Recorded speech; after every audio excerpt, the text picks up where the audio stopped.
It's another beautiful day for baseball here in the shadows of the Golden Gate Bridge as San Francisco, California, the site of Game 2 of our three-game set between the surging Cardinals and the San Francisco Giants. Hi, hello, and welcome, everybody.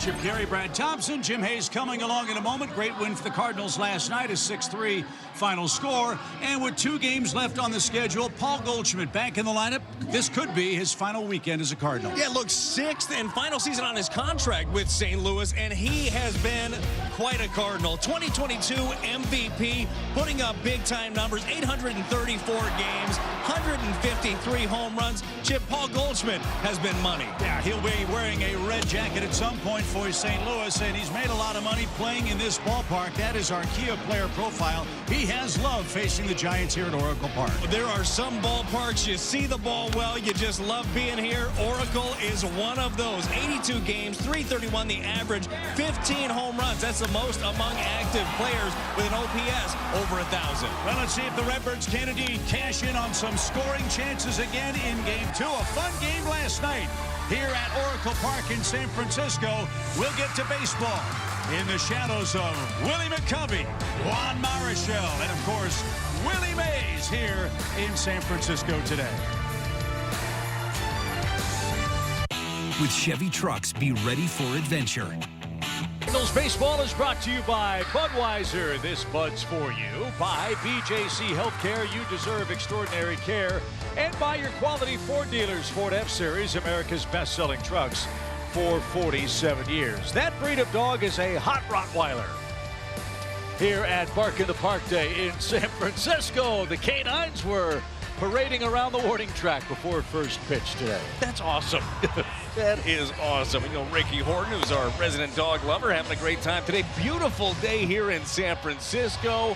Wind blowing out a little bit here at Oracle Park, but a chance to be a good one, Chip. And a surprise starter for San Francisco. We'll get to that in a moment as Mason Wynn is set to lead off for the Cardinals, who guaranteed themselves a winning season with a victory last night. Mason had another terrific night, scored 2 runs, had a single, a double, knocked in a run, and will set a Cardinals record today. Most games played by a rookie at shortstop in franchise history. Good to see Lars Nootbaar picking up some extra base hits, slugging very well on the road trip, and Jordan Walker too, a couple of knocks.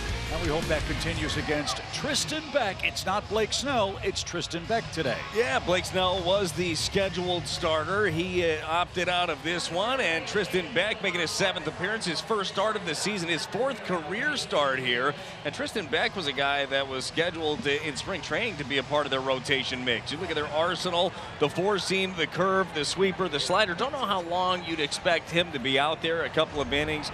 3 1/3 has been his tops this year.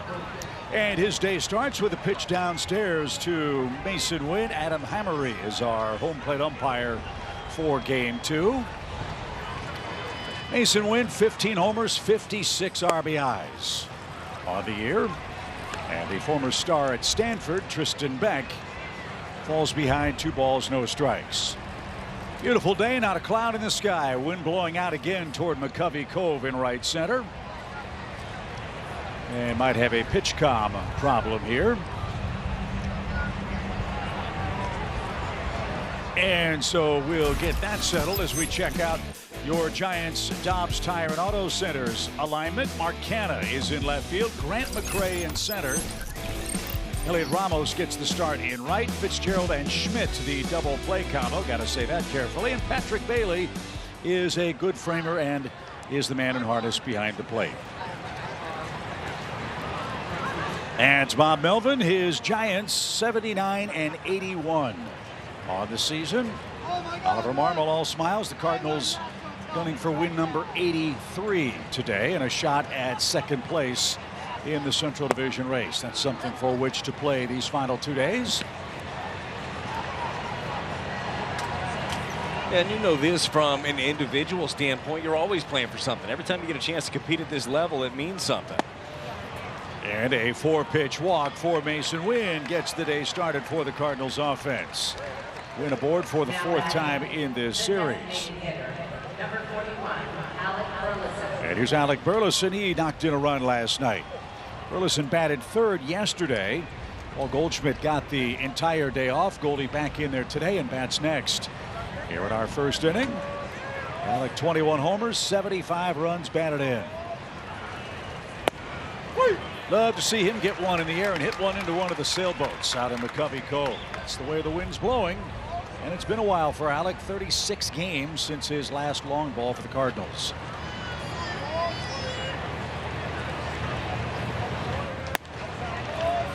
One ball, one strike. Yeah, August 17th was that last home run, and that's not what you want to be thinking about as a hitter. Obviously, you're not up there trying to hit the home run. You're just looking for that hard contact that turns into a homer. Ball was flying here last night at Oracle. It was warm and muggy here, surprisingly. And beautiful weather today. A little bit of a cool, refreshing breeze this morning when we awaken for the middle game of the series. And one more to play here tomorrow as well. 2 balls and a strike from Beck. And that one slashed the other way, a base hit. Mason Wynn got a late start. He's streaking around second. The throw is going to come into third. It's off target, and Burleson moves up 90 feet.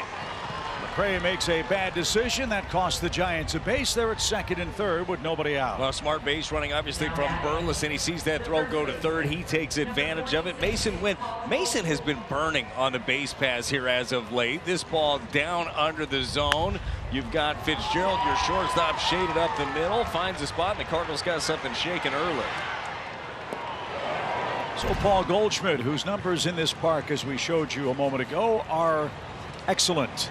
Chance to put a crooked number up for Palante. Late swing there. And strike one. Again, we don't know what Paul's fate will be at the end of this season. The facts are what they are. This is the last year of his contract, last series of the season for the Cardinals. And a line drive hit hard toward left. Marcana comes in, makes the catch, wins tag. Here comes the throw. It's going to be cut off. And Paul Goldschmidt drives home run number 63. And St. Louis cashes in the leadoff walk. It's 1-0. That's what you want to see manufacture a little bit. Cardinals get the walk, end up getting the hit by Burleson, and Goldie brings him in. Early leads. Cardinals haven't had a ton of those. Amazing stat. That is Goldschmidt's second sacrifice fly of the year. And Wynn scores. Burleson at second. 1-0 Cardinals. And both of them have come on this trip.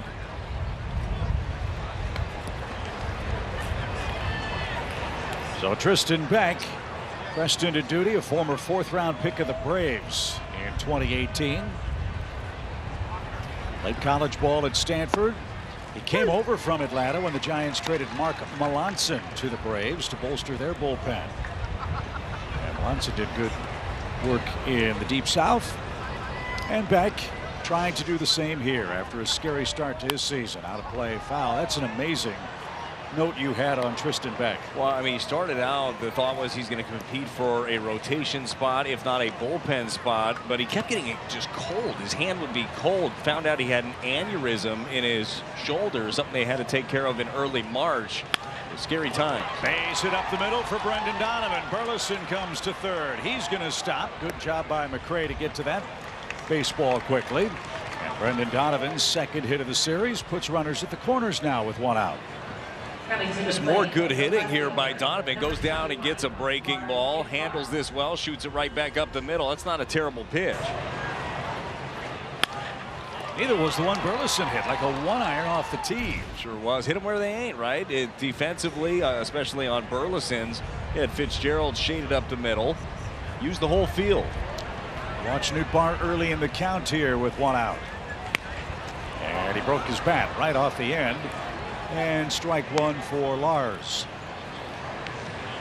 As is typical this time of year, the coaching staff, the players all have their end of season meetings as we see what Nootbaar has done since his end of season chat with Oliver Marmol. He's really taken off, and it looks, Brad, like a different approach for him. Yeah, it really does. And part of that, look at the numbers on the last 4 games. OBP high, the slug is high. They talked about different counts that he can do damage on. I know Newt was frustrated with the season that he had to this point. The fact that he just couldn't stay healthy, but is encouraged here in the last couple of days and certainly moving forward They got the right path. We were talking to Ollie this morning about Lars specifically. He said, man, just so many good things and just numbers and outliers there that we love about this player. Just got to keep him out there. He's really looking forward to what next season looks like for Newt. As we all are. Pitch rifled back foul. 1 ball, 2 strikes. And you like the fact that the player is frustrated with the health situation. Well, bad luck for Nootbaar. Fractured the ribs in spring training. Then had the oblique just when he was starting to get into a groove, and the Cardinals team as well. But he's had a fine finish in September. So something upon which for him and the Cardinals to build going forward next season. Yeah, it'll be interesting to see too with Lars Nootbaar and the skill set that he has. He has the ability to draw walks, as we know. He's got that power. Where he's going to best fit in a lineup obviously depends on what other pieces you have around him. 1st and 3rd, 2-strike pitch, and a good battle continues. That one off the facade of the upper deck. Another nice crowd here at Oracle Park. They're expecting 38,000 for all 3 of these games. Got about 35 grand here last night. Now 2 balls, 2 strikes.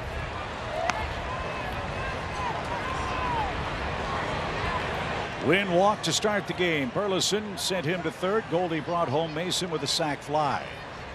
And now the 2-2 pitch is caught on and missed.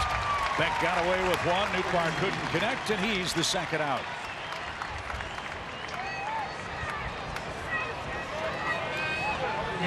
And now Jordan Walker is coming up. Walker's had a nice September.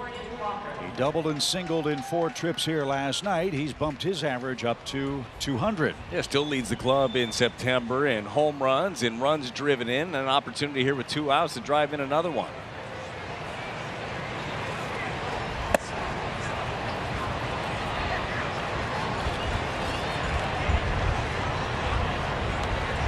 Walker's done a good job of getting ahead in the count. The next step, do damage in those hitter opportunities. A lot of room on the right side for him. Tried to pull that, didn't get it. 1 ball, 1 strike.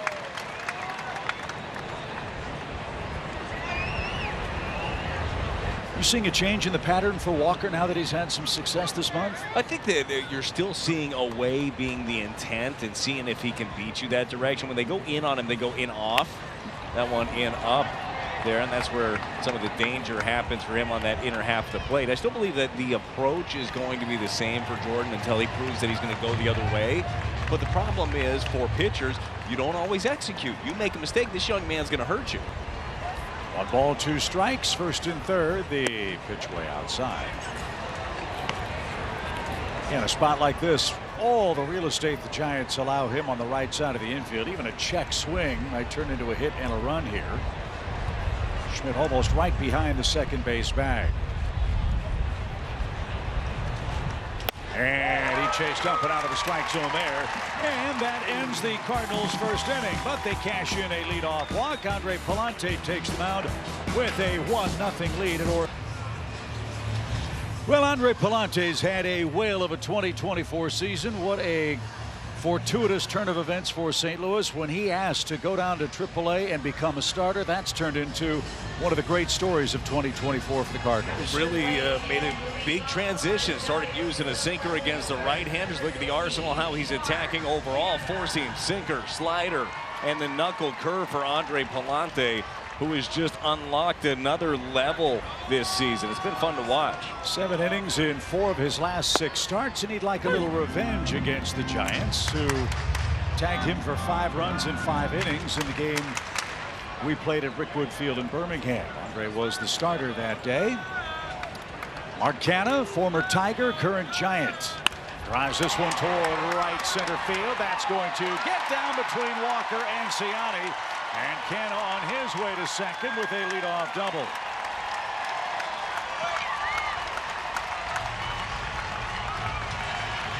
So Canha, who had the night off last night, leads off with a 2-bagger. Elliot Ramos hitting second. Matt Chapman, their big money 3rd baseman, bidding for a Gold Glove. Gerard Encarnacion hit a homer last night, something the Giants don't do a lot of here. Just 65 homers in their home ballpark all year. Let's see if Palante can contain Ramos, who went 0 for 4 last night.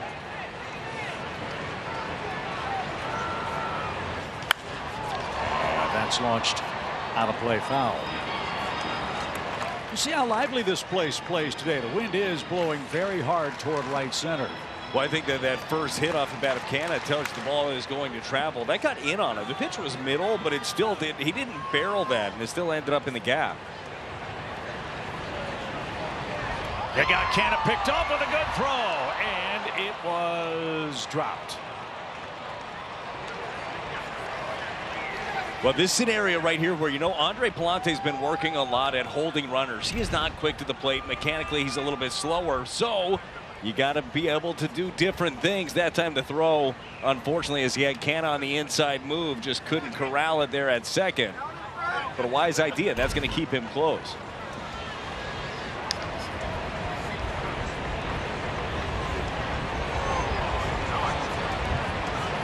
So a strike for Ramos, the Giants all-star outfielder, 22 homers for him.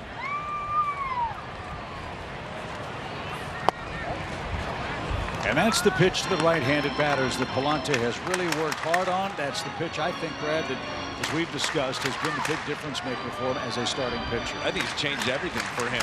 It's really, first of all, it's an effective pitch on its own, but then it sets up all the other ones on the other side of the plate. Up and in, 2 balls and a strike. To that point, right-handed hitters last year, as you remember, against Palante, righties hit .357 and had an OPS of .881. That's not great. In 2024, .260 and a .724 OPS. We're talking about big-time changes. On the ground, that's going to be knocked down in the infield. Throw to first is going to be late. Great play by Donovan to save a run for the moment. But Ramos will leg out an infield hit, and San Francisco has a first-inning threat. Here's a look at how the Cardinals line up defensively, brought to you by Dobbs Tire and Auto Centers. Newtbar in left, Walker in right in the big outfield here at Oracle Park. Brendan Donovan, a sprawling save there. Thomas Ajayci gets the start at third base. Not sure if we'll see Nolan Arenado today or tomorrow for that matter. We'll see how he feels for game 162. Here's Lamont Wade, first and third, nobody out. And a strike. Wade singled and walked in his 5 trips to the plate last night.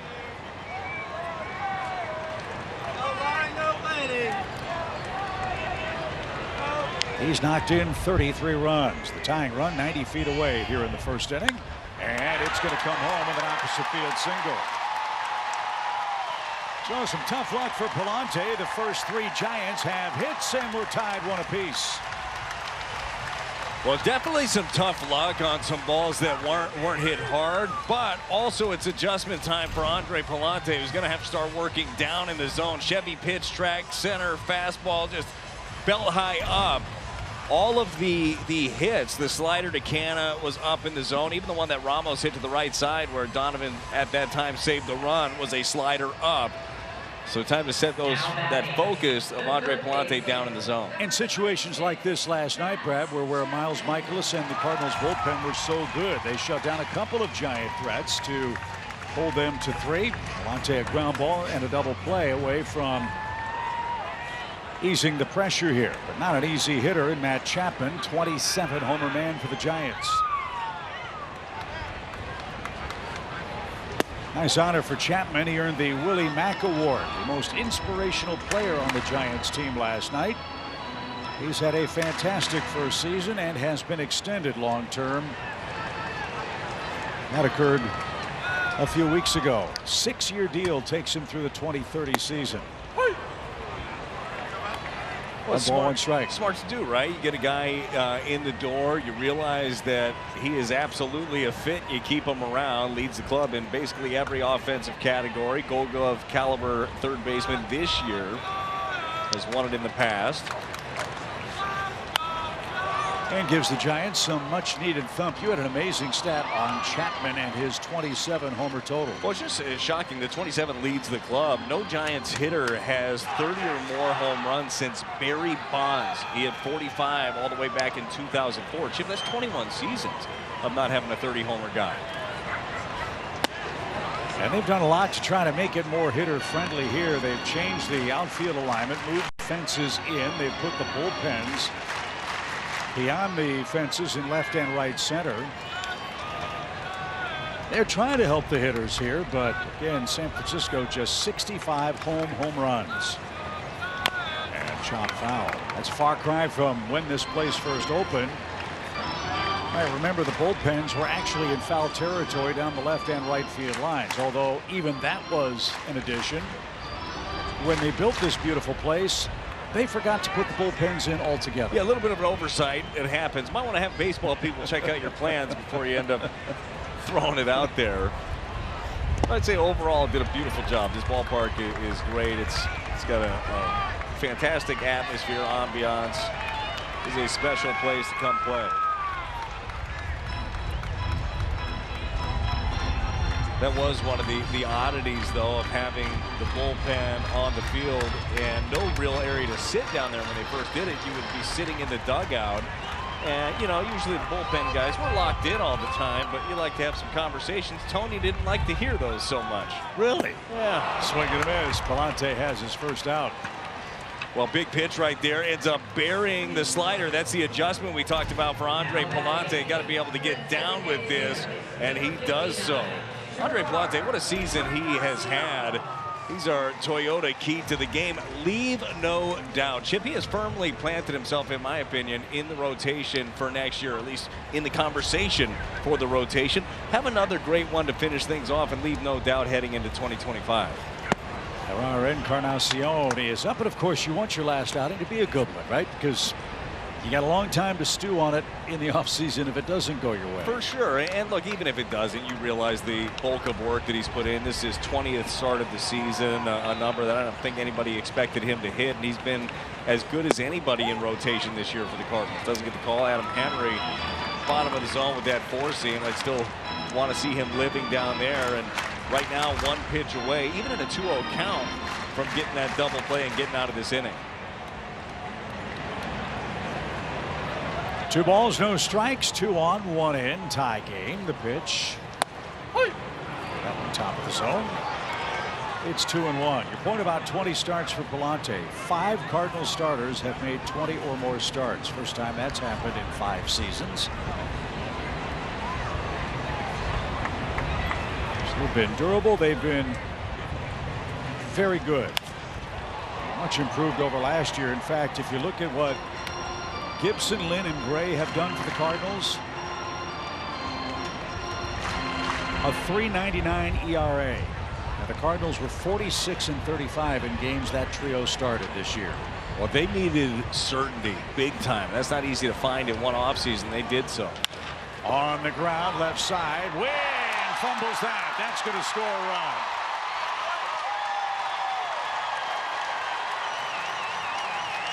So Ramos scores from second. Mason Wynn moving to his right. Might have taken his eye off the ball for a split second, and that costs the Cardinals the lead. Yeah, I don't know if it was him trying to turn it before he had it. You also had Sajasi crashing on this ball at the same time, so an imperfect storm right here.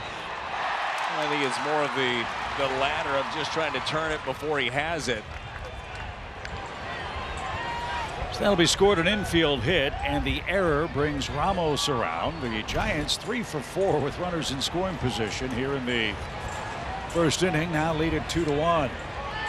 This is Patrick Bailey. Bailey with 8 homers. Was 0 for 3 last night.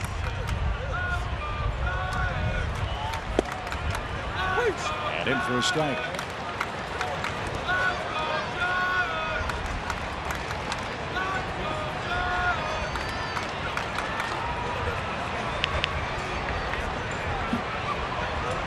A long inning for Palante, his 22nd pitch.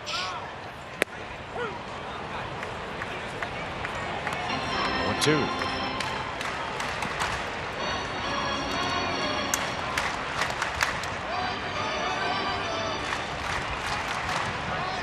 Bailey, a switch hitting catcher. Boy, are those valuable. The 0-2 pitch. Just missed inside. Excellent pitch caller, excellent framer, good defender. Following in the great footsteps of Buster Posey here. Yeah, had some struggles offensively in the second half this year, but they love the upside with him. And you hit the really important part. Really good for your pitching staff behind the plate. Rattle around by the camera well to the far end of the Cardinals dugout.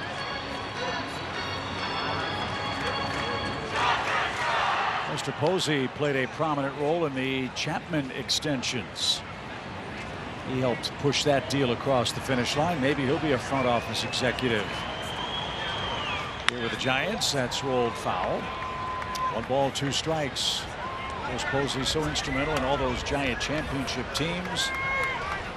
And the injury at the plate that he suffered against the Marlins is one that really changed the game forever for the guys behind the dish. Oh, it did. What a scary, awful moment for him, for the organization when that did happen. Floater hit slowly towards second. Force out there. Wins peg to first. Is going to be in time. And that will retire the side. The Giants get 2 runs, 4 hits, 1 error, and the lead. We go to the second. It's a 2-1 score.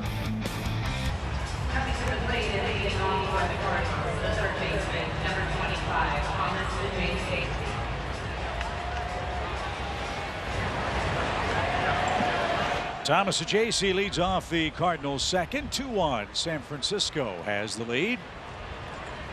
Thomas a .220 average, a homer, 4 RBIs. In our chat with Ollie, he was very impressed with what Thomas has been able to do, not just at the plate, but how well he's played defensively. That was the real question.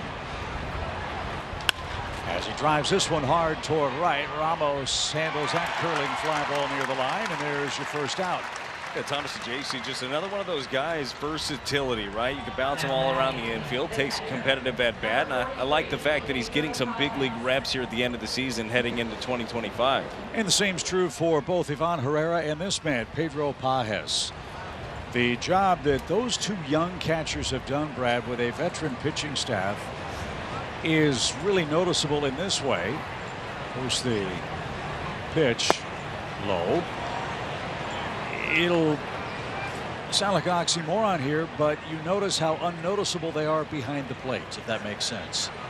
The way they've called games, the relationship that they've developed with their respective pitchers they catch the most. They've done an excellent job with this group that's been around a while. You know how quickly this could have gone off the rails with 2 young catchers. It could have gotten bad, and these guys, to their credit, put in the work, already had a skill set, but continued to hone it, build those relationships, make adjustments throughout the season, and both offensively and defensively. We talked about that a lot with Pedro Pajes, maybe the better traditional catcher out of the 2, but he's made big strides offensively.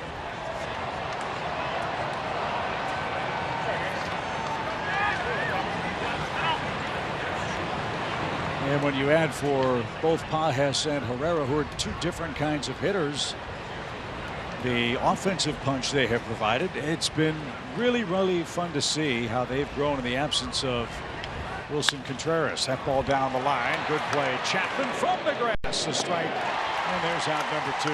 He's in line for the Gold Glove in the National League.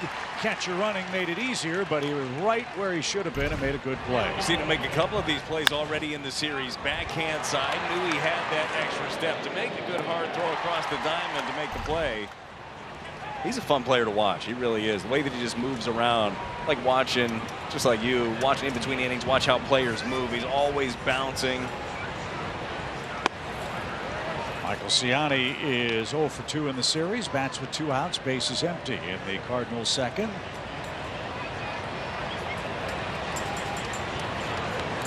It's been a fun month for the Redbirds. Cardinals are 14-10, I believe, in September. Have guaranteed themselves a winning year, their 16th winning season out of the last 17 played. Is there still work to be done? Absolutely. But right now, an 11-game improvement from year to year. And finishing strong again. You look at the last 11 games here for Ollie Marmol's club. 8-3 the record here. You're hoping to finish off this series strong and head into the offseason with that confidence and the belief that your young guys are going to keep growing. 3 balls and a strike. Cubs already won today. They shut out the Reds again. 1-0 yesterday, 3-0 today. We've got to win to keep pace in our quest to finish ahead of Chicago. It's a walk to Ciani. That's the second of those from Tristan Beck, and now Mason Wynn's coming up. Now batting, the shortstop, number 0, Mason Wynn. Mason Wynn today sets a Cardinal record for most games played by a rookie shortstop. Ed Holly played 147 games there back in 1907. Holly had a 4 or 5 year career. It was 4 years, 1906, 1907, and then he played in the Federal League. As this pitch popped up right side, Wade gives chase. Federal League was the 3rd professional league back in the 19-teens. Different game back in 1907. Ed Holly, 608 plate appearances, 1 homer, and 40 RBIs. A little bit different. Yep. Played mostly at shortstop, a little at second base 100 seasons ago. And a pop fly foul back toward us. Well, you know how big of a job that is to play shortstop at this level, right? And to do it with the pitching staff who definitely got more swing and miss this year, but does rely heavily on their defense. He has solidified things. He's got the most defensive run saves among all shortstop in baseball. Well, we knew he could do that. What we were wondering was how quickly the bat would catch up. I remember Gary LaRocque telling me about Mason Wynn. He's a guy that gets to the next level and struggles a bit, but once he catches up to the league, look out. That's exactly what's happened to him this year. As this one popped into shallow right, Ramos on the run near the line, and he makes the catch. At least somebody did at the ballpark. Fans are hungry for foul balls today. Check out this action in the seats. We'll show you that when we come back.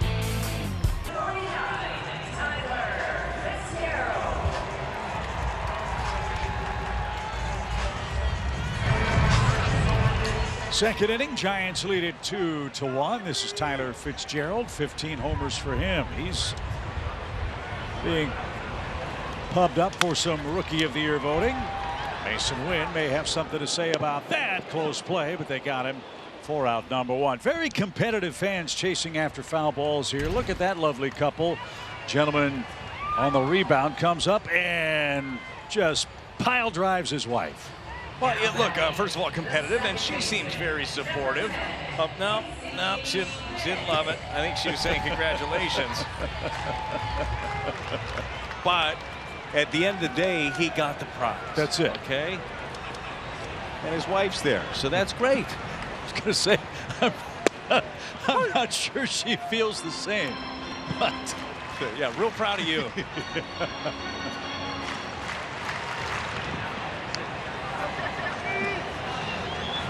Casey Schmidt down a strike. He came into the game last night and takes outside. 1 ball, 1 strike. Schmidt, then McRae coming up.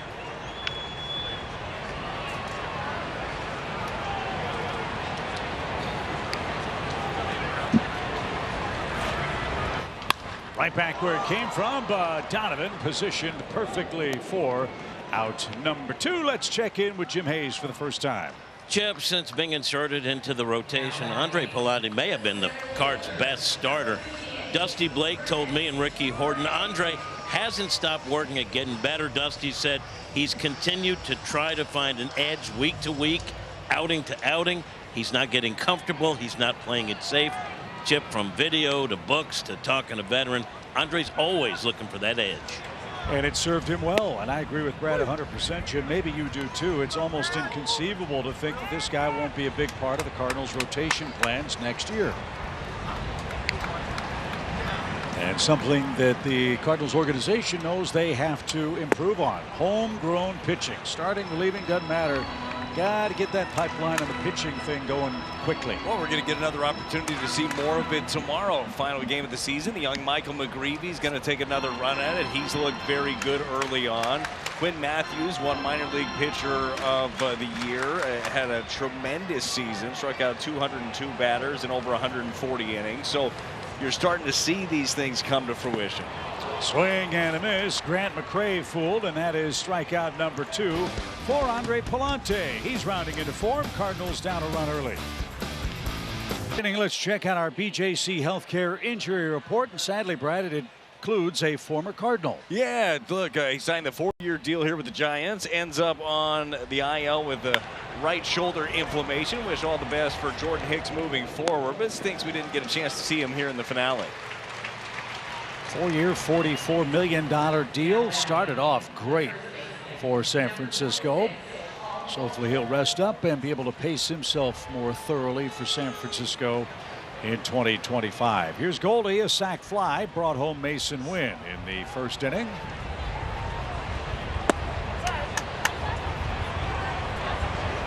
'63rd RBI for Paul Goldschmidt.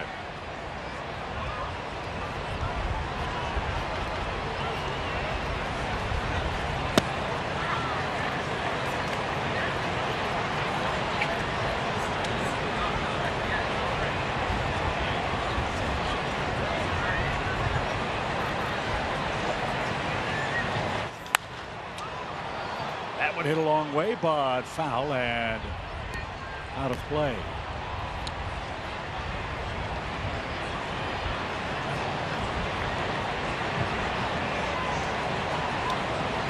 Just a beautiful early autumn day here in San Francisco. The pitch is tipped and caught. 2 balls, 2 strikes.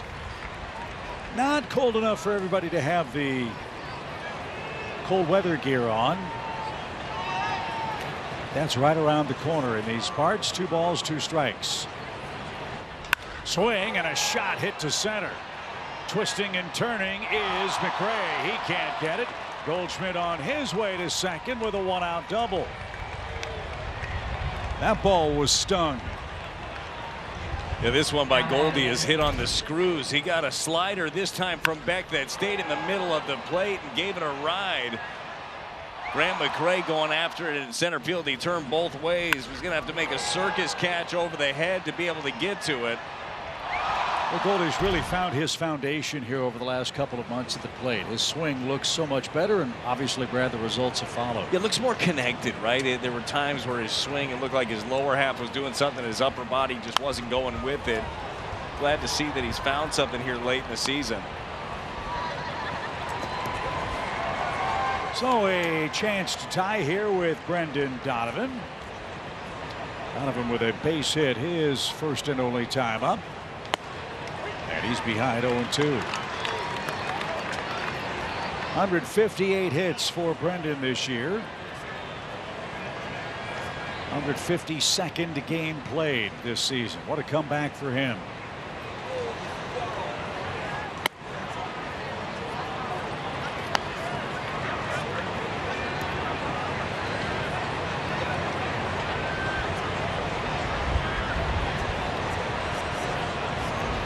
Lead at second, 1 out. And a bouncing ball right side will advance the runner, but 2 are out. And it's up to Nootbaar, who chased and struck out his first time up. Tristan Beck, the starter for San Francisco. We thought we were getting Blake Snell, the reigning National League Cy Young Award winner. Won't pitch in this series. That's a break. Yeah, he has the opportunity. He signed a 2-year deal but can opt out with 1 year left. So we'll see what that looks like for Blake Snell. You'd have to imagine he'd at the very least be able to add some years to the current deal that he has. And the Giants have said they'd like to be at the table for those conversations. And after a rough start for him, Snell's been really good over the last 14 starts, and the Giants have gone 12-2 in those games. So he's going to leave a lot of money on the table, but odds are he's going to get even more and maybe even more security. See how that plays out. Upstairs 3-0. Being careful with Nootbaar here. Walker, a right-handed batter, on deck.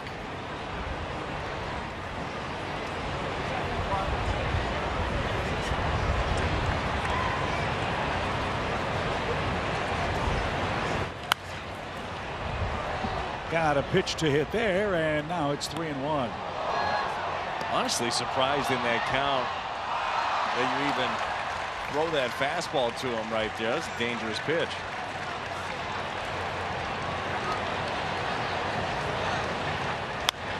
Popped him up. Center of the diamond. Chapman behind the hill has that.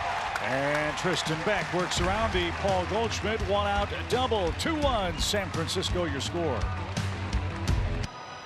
Fans vote Paul Goldschmidt for the 2024 Roberto Clemente Award presented by Capital One, recognizing players who best represent our game through positive contributions on and off the field. Vote today at MLB.com/Clemente Award. 6 Cardinals have won that prestigious honor, more than any other team, and I can't think of a better candidate than the Cardinals' first baseman. Mark Canha's out of the game. Mike Yastrzemski's going to pinch hit here in the San Francisco third. Well, Canha's all right.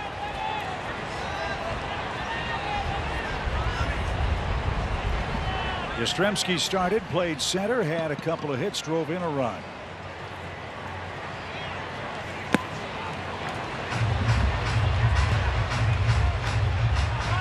Canha's day finishes with a double and a run scored. I didn't see anything in the ball game yet. I'm sure that we'll get word as to why Canha was lifted in this one.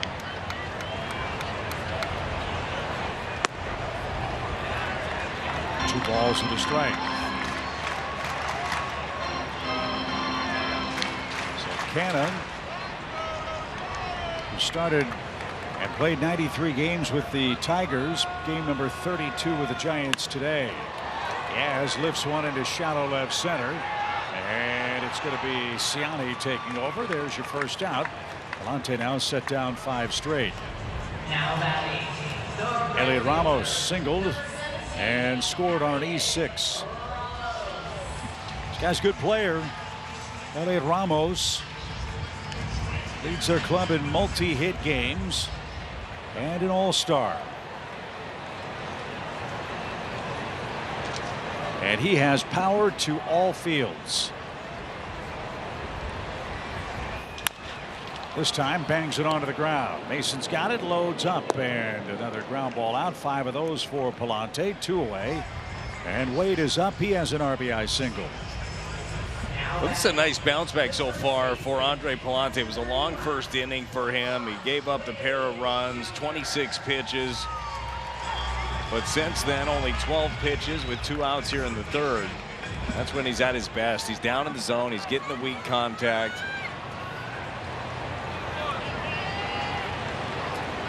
Both Giants runs and all 4 of their hits came in the opening inning. Only a 1-run game, but we're used to playing those. 2-1 San Francisco leads it. Would have it no other way at the end of the season. Amazing.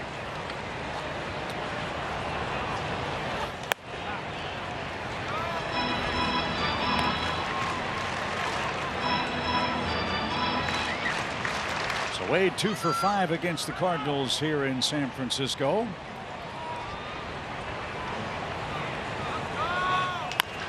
And on the ground again, Goldschmidt's got that. Easy inning. 7 pitches in the second. Palante breezes through inning number 3.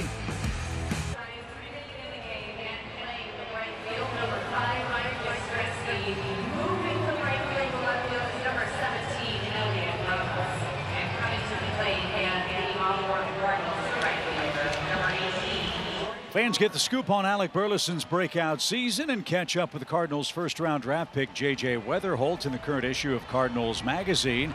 Go to Cardinals.com/magazine to order or call 314-345-9000. Jordan Walker leads off. We're in the 4th inning, and he couldn't check his swing. Tip of the cap to the Cardinals Publications Group. They do such a great job with Cardinals Magazine, the game day programs. In fact, the entire Cardinals TV production team. Cardinals insider, a great program too. This one to center.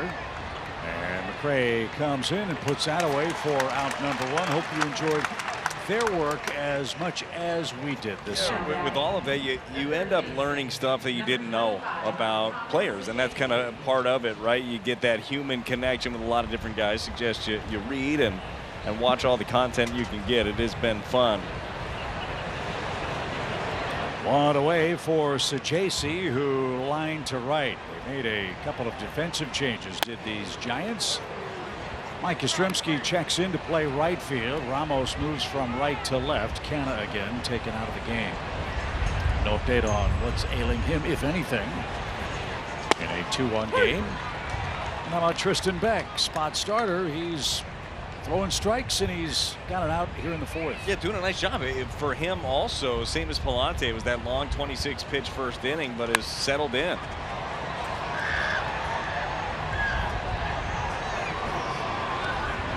Been very small sample size here when you look at Beck, but fastball has been effective. His four-seamer, opposition hitting just over 100 against that pitch. He hides it well too, especially against the right hand. You see he'll turn his body.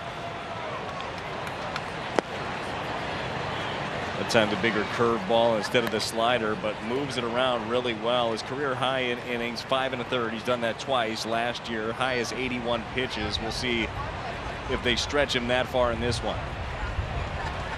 Might be the second most famous Beck ever to pitch for the Giants. Remember the shooter, Rod Beck, with Fu Manchu mustache, terrific closer in his day. He left us far too soon. Excellent career with the Giants and later with the Cubs. The pitch in the air again, right center. McRae and Yastrzemski. It's McRae playing center. And Yaz peeled off for the last instant. There's out number 2. Yeah, that looked like that might have been trouble for a second. Center fielder has priority over that, but the wind was taking that further and further towards Yaz in right field.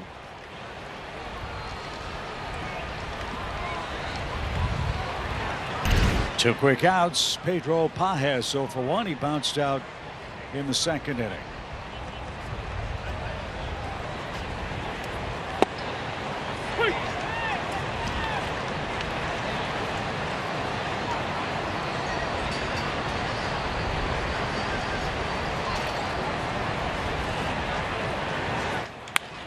Right center field. This one much better struck. That's going to get between them.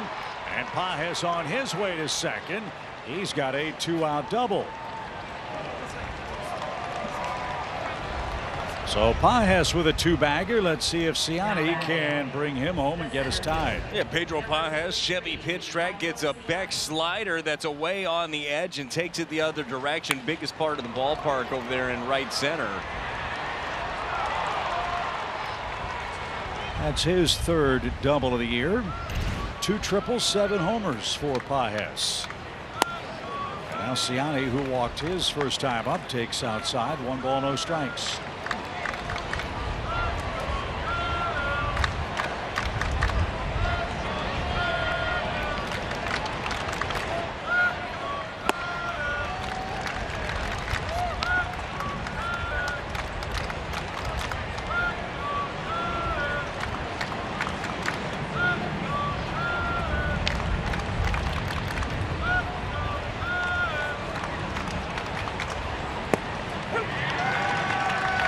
That hung up forever, but called a strike. It's 1-2. Cardinals are 0-4 with runners in scoring position. Ciani trying to change that.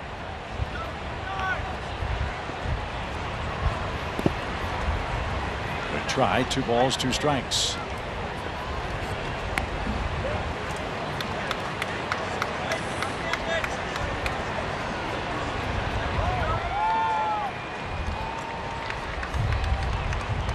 They shorten up in the outfield. A ton of room in right center for Michael. The pitch. He couldn't get it, chased up and out of the zone, and that will retire the side. Cardinals 0 for 5 with Risk through 4 innings. The Giants lead it 2-1.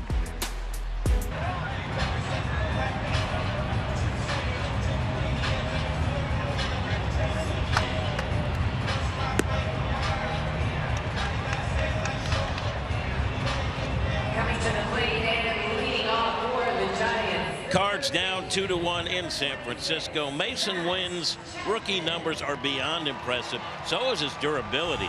Mason told me early in the season, one of the trainers told me about Yadi and how his thing was he was playing. It didn't matter how he felt. Mason said he took that to heart. Chip Mason said, if Yadi can do that playing catcher, I can do that at short. Love that. Love to see young guys want to excel, play every day. And to play every day at a premium defensive position, man, that's the cornerstone of a good club. Well, it really is, and it takes a lot to keep your body ready to do that. You might say, oh, 22, he can go every day. Well, there's still a lot of maintenance that's there. He's had to deal with some back issues, some elbow issues, but finds a way to show up day in and day out. You appreciate that as a teammate. Well, that was a nasty pitch. Palante's really started to find the magic, Brad, as he struggled with his command in the opening inning. How about a little super sinker right here for you? Chevy pitch track. This thing just keeps going down in the zone. You get the swing and miss over it. That pitch has been so effective. We told you the numbers against right-handers so much better than a year ago, in large part because of that pitch.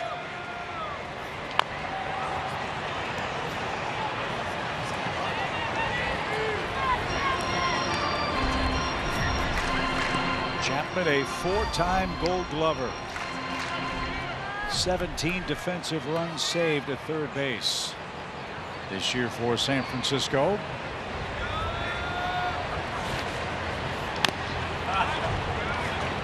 And he's fighting hard here. No balls, 2 strikes. 10 of the 12 playoff spots have been filled in the major leagues. Tigers and Royals are in. All that's left to be decided are 2 wild card spots in the National League. More on that after the 0-2 pitch, which just missed. Palante thought that was strike 3. Might have been.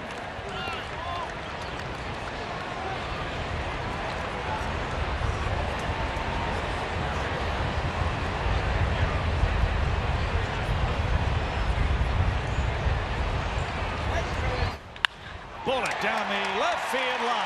Instead of strike 3, it's going to be a 2-base hit.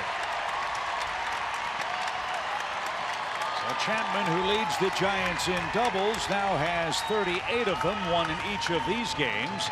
And the Giants threaten to extend a 1-run lead. Well, went back to the slider again, the same pitch that Andre Palante did not get the call on a pitch before. This one, though, unfortunately, ends up down the middle instead of down and away.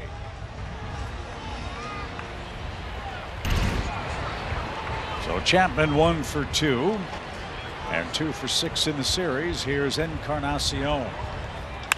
Drives this one to right. Walker retreats into the shadows in front of Levi's landing. Productive out for Encarnacion.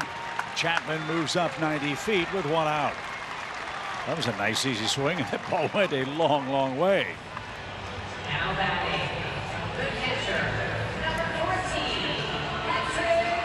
So Bailey, the key man for San Francisco, he hit into a double play his first time up.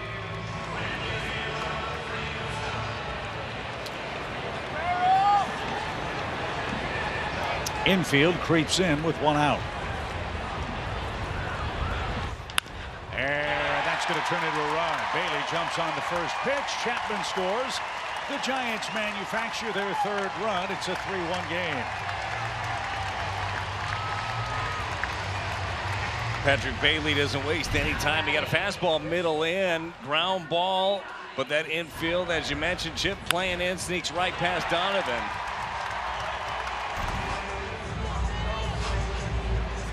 So let's see if Palante can get Fitzgerald to be doubled up. He rolled out to short in the 2nd inning. 3 runs on 6 Giants hits. And in for a strike.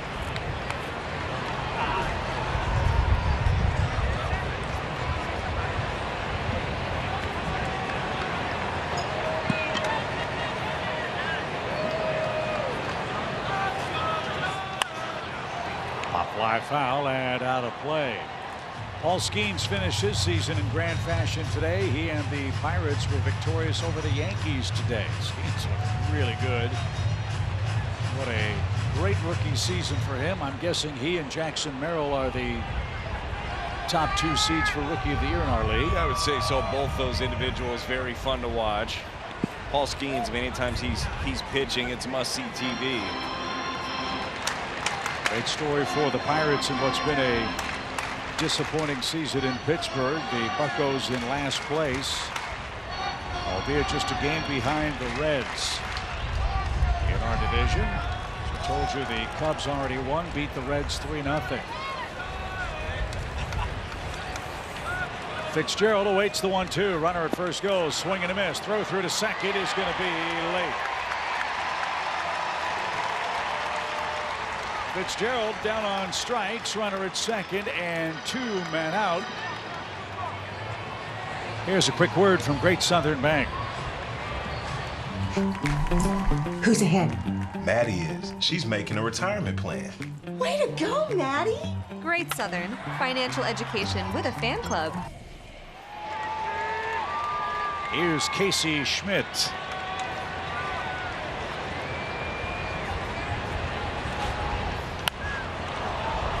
And fouled away.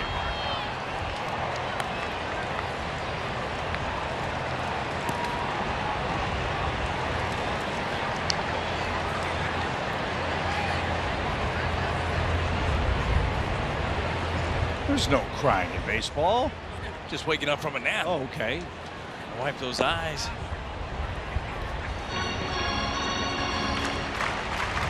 Casey Schmidt out of San Diego, second round pick by the Giants 4 years ago out of San Diego State. He's an Aztec.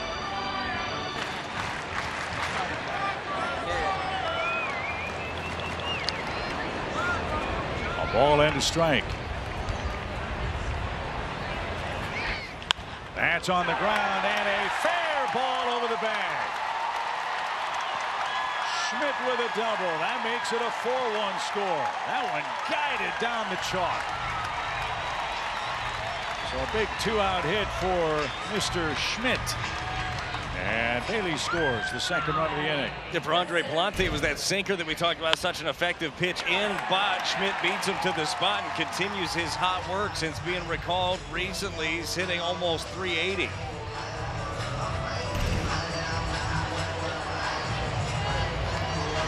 So the Giants 5-4-9 with runners in scoring position. And Dusty Blake again makes his way to the center of the diamond here in the home fourth inning. 2 runs on 3 San Francisco hits here in the fourth inning. Now they have a 4-1 lead. Hope you'll join us in 2025 at Busch Stadium with a season ticket package. There's a plan for everybody, including full season, half season, business, series, and a weekends plan. Learn more at cardinals.com/season. Cardinals will open the 2025 campaign at home against the Minnesota Twins. Opening day will be March 27th. The Twins and the Angels, the first homestand. Second homestand in April, the Phillies and Astros. And then we'll get our first look at home with the division champion Brewers on April 25th.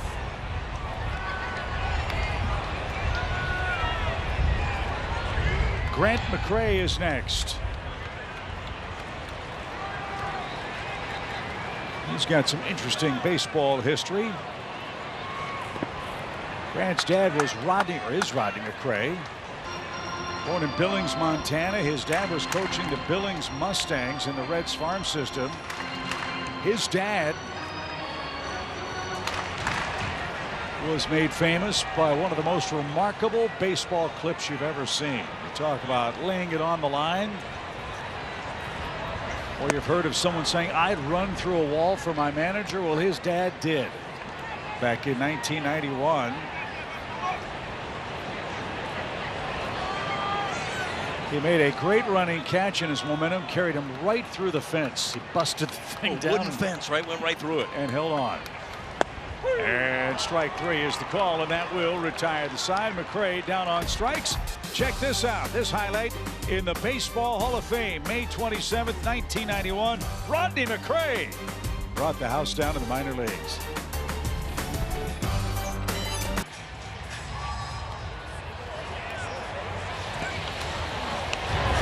Coming to the plate. Tristan Beck started for the Giants today. 4 innings of 1-run ball. The San Franciscans will go to their bullpen, and they'll call upon Sean Jelly to pitch in the 5th inning. Top of the order coming up for the Cardinals. Jelly answers our first Chevy call to the bullpen. The 6'11" right-hander having a really good season. Ground ball machine as well, one of the highest ground ball rates in the league.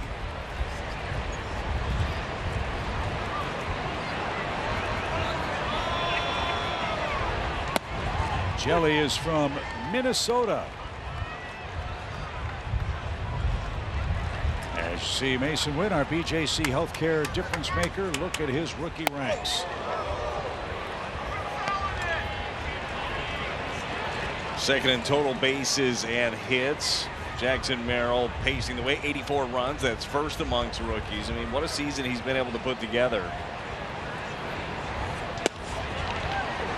Can't imagine this is a fun at bat, as you said. Jelly's 6'11", man. It looks like he's just handing the ball to the catcher. Yeah, I got a feeling it gets on you pretty quickly. It looks like he's on stilts.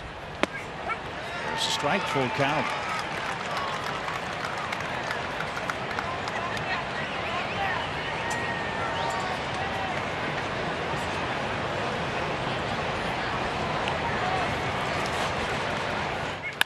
Line into right field. Yastrzemski coming on, can't get it.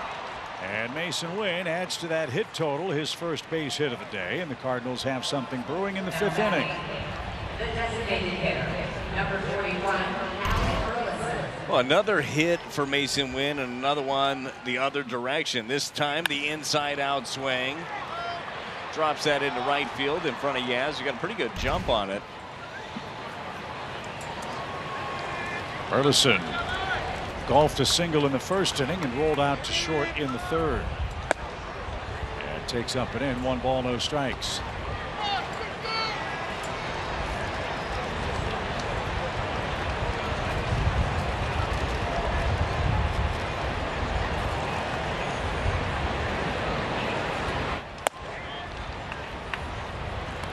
Jelly's not afraid to pitch inside. He has plunked 5 hitters. That's 3rd most on their club, at least among the actives on their roster today. And we need base runners any way we can get them. Down 3 and a 4-1 score. Chip, not that you ever want anybody to get hit, but if in fact that did happen, what would you call it? A jelly beaning. I know you would, buddy. One of my favorite moments of last year, actually, as you manifested that into happening. It was great for us, not so great for Dylan Carlson, because he's the guy that wore it. No, he did wear it. But you wrote me a note beforehand. Said if he hits him, is it a jelly beaning? And then your face, it was like a kid on Christmas Day. It happened. First and only time I've ever been right. 2-2. Golfed into left center field. That's down for a base hit. And look at Mason streak toward 3rd. Burleson throws out an anchor at 1st. And the Cardinals have 1st and 3rd. Nobody out with the heart of the order coming up. Well, 2 hits for Burley and 2 impressive ones. You mentioned the first time shooting that one past Fitzgerald over at shortstop. This time the breaking ball down the way goes the other direction again. Cardinals got their leadoff man on for the first time since Wynn walked in that and scored in the 1st inning. Now 1st and 3rd, nobody out. Fun watching Mason Wynn run the bases. Let's see if he can saunter home here. Goldschmidt, a sac fly and a double today. It's a 4-1 score. And there's strike 1.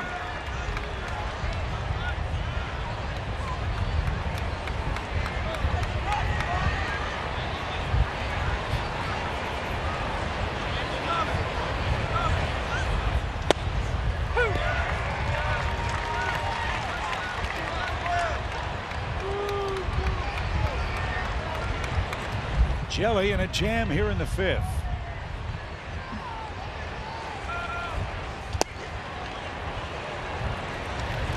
Got a few raspberries on that one from the truck, Brad. No, I know. I heard him too. Just a collective groan.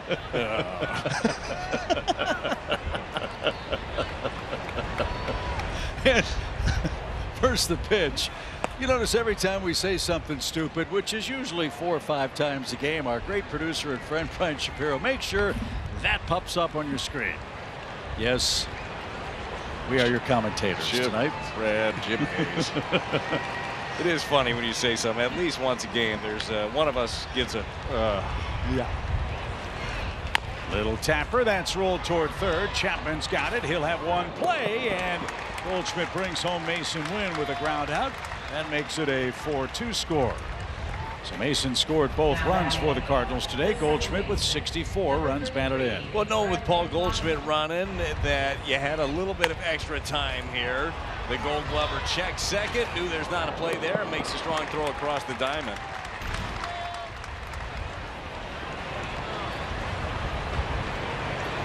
Donovan with a runner at second, 1 in, 1 out. He's 1 for 2 today.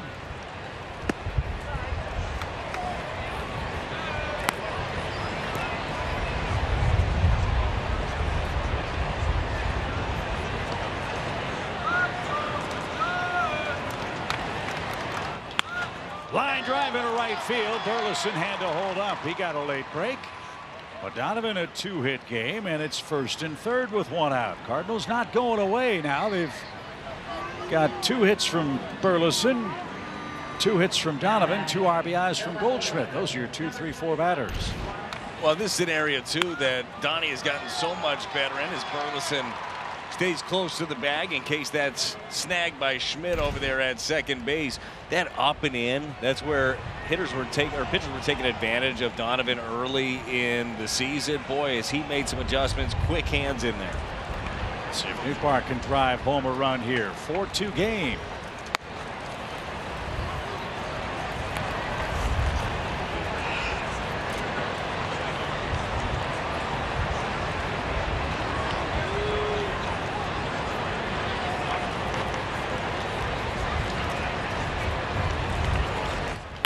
Line towards second. Newt hits it on the screws, but he's retired. That is out number 2. Now batting, the right fielder, number 18, Jordan Walker.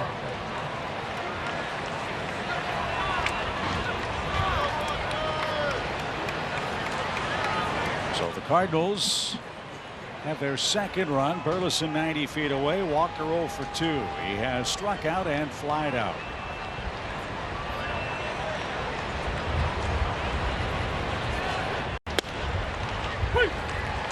And right there a strike.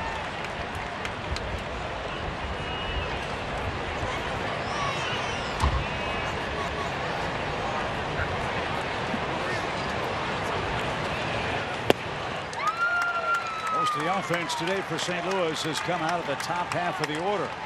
Now Walker's got to protect. He's down 0-2. Run on 3 hits. 4-2 your score. The pitch is cut on and missed. Jelly enters the game and provides a little marmalade for the Cardinals. We head to the bottom of the 5th. Spring training 2025 is right around the corner, and Cardinals Vacations makes it easy as your one-stop shop for spring training travel. You'll get hotel accommodations, game tickets, exclusive dinner at the ballpark with select Cards personnel, and so much more. Hope you'll make your plans to join us. Spring training in Jupiter, Florida is a fantastic experience. Call Cardinals Vacations at 800-892-7687 for more information.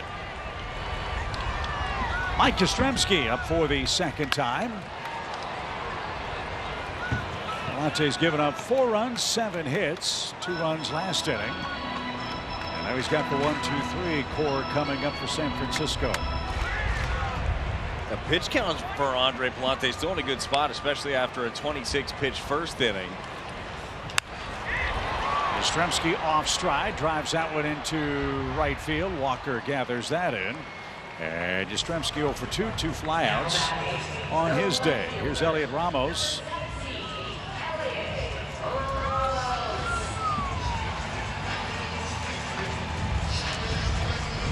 Giants bullpen is busy. Camilo Doval is getting loose. Lante's had a lot of traffic. He's had busy first and a busy fourth. He's had perfect innings in the second and third. Looks for one here in the 5th. Trying to keep it close. It's a 2-run game. And It's ostensibly a bullpen game for San Francisco today. No Blake Snell. They've gone to Beck and Jelly.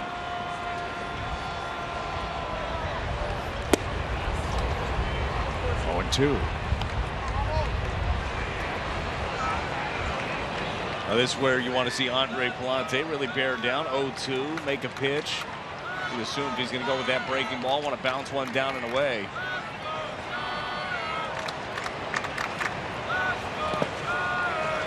Able to get on top of that. That's what you want to see. He's made a couple of mistakes with that pitch over the middle. I think the out for Ramos too, whether you're going to go with the soft stuff or the fastball, is going to be down and away. He likes the ball down and in. 1-2 is rolled foul. There is an art to going through a lineup 2 or 3 times. How do you think Pallante has done, and if not learning that craft, expanding on that craft? The combination too of Pallante and Pajes. I mean, that's part of it. Your catcher's the one really thinking along with you. You want to make sure you don't fall into patterns. That's what hitters want to take advantage of. I think he's done a good job with that. Mason Wynn with a peg to first takes care of Ramos, and there is out number 2. Wrigley Field is called the friendly confines. You're pretty close to the action here in San Francisco, and one of the photographers takes a tumble. But he got the picture, I'd like to think. You know what I mean? Hung in there. Dangerous job over there. You got to be on your toes. He was on something after he fell to the concrete floor. Wasn't his toes. Nope. But everybody looks to be okay. And Wade with a 1-0 count is 1 for 2. Probably more concerned about that camera than whatever he fell on. I don't think those things are cheap. No, I don't think so either.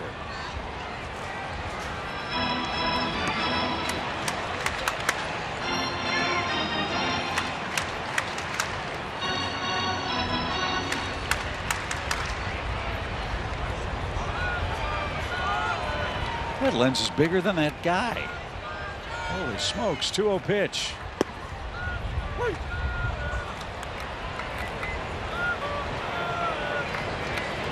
I mean, what are we guessing? What are we guessing price-wise on that bad boy, Chip? I have no idea where to start. Yeah. 10,000. Over, under. For the lens? Yeah. We're being told over. Really? 10 grand? Over? Guess I'm picking a different hobby. Yeah. My name pronounced in French is cheap. I'm not buying that thing. The pitch is off the knuckles foul. I'll see what I can get with my iPhone. Yeah, right. Exactly.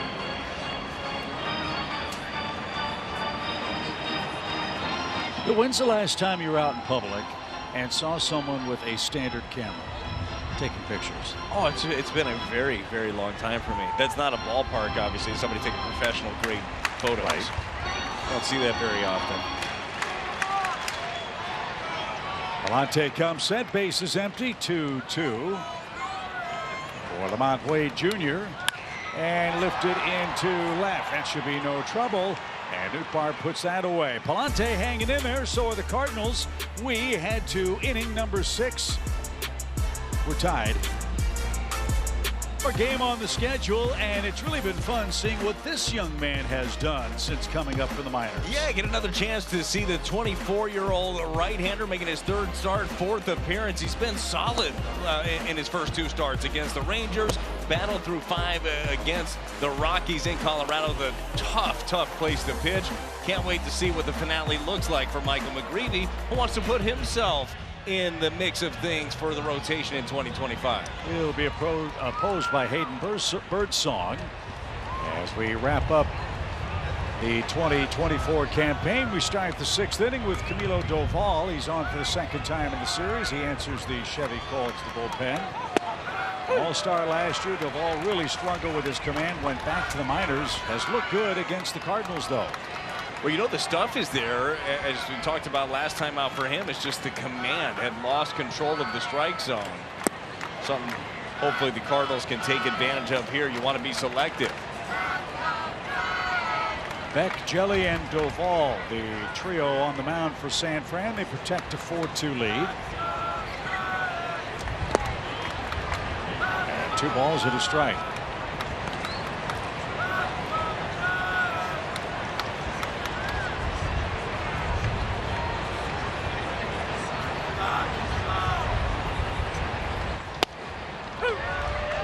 Cardinals bullpen has begun to work. Chris Roycroft is beginning to play catch.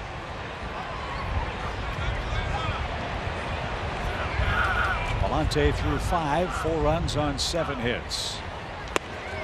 And it's JC Chase, couldn't connect, and he's down on strikes for out number 1. Up next is Pedro Pajes after a quick word from Quick Trip. Hey, baseball fans, knock it out of the park with QT Pay in the QT app and score instant savings on every trip. Make every purchase a winning hit. QT Pay, it just makes sense. Pedro Pajes had a 2-out double his last time up. And the ball slings that one in a little low. 1 ball, no strikes.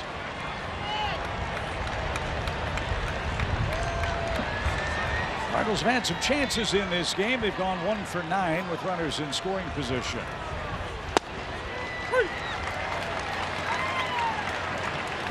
And a run in, 1st and 3rd in the 1st inning. A couple of strikeouts took them out of that frame. They couldn't cash in a 1-out double from Goldschmidt in the 3rd. A 2-out double by Pajes in the 4th. And with 1 out, a run in 1st and 3rd last inning. Settled for that 2nd tally.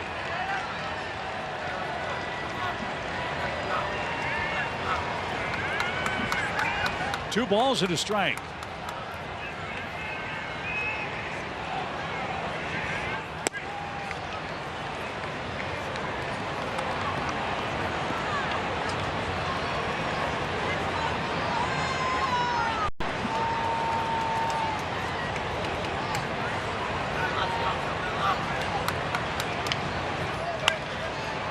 That's popped out of play, headed for the upper deck off to our right. Nice catch.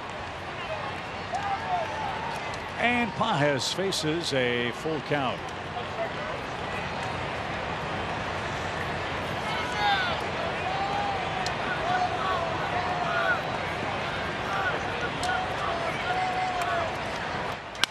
Line into right field. Pajes hangs in there and has a multi-hit game. Now batting, the center fielder. He's done such a good job of doing that all year. It really has. Plaza Tire Service pitch, strike, 97-mile-an-hour cutter, middle in, gets on the hands a little bit, but muscles it into right field. That's his 11th multi-hit game. There's a start for St. Louis, tying run to the plate in the form of Michael Ciani, who's 0 for 1 with a walk and a strikeout.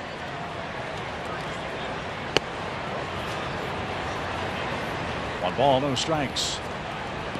Eric Miller, a left-hander, getting ready for the Giants. Roycroft continues to labor in the Cardinals bullpen. And we make some hay against Doval here.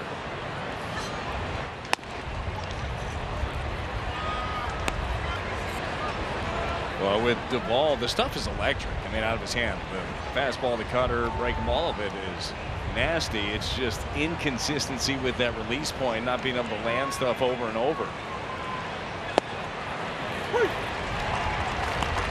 Drops a slider in for strike 1.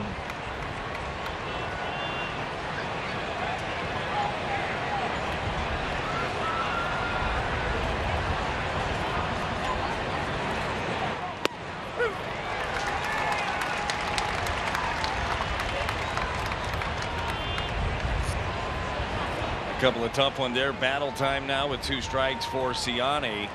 You've got Chapman, the Gold Glover, playing well off the bag over at 3rd. If he tries to go backdoor with that slider again, a little protect swing, might be able to shoot right down the line.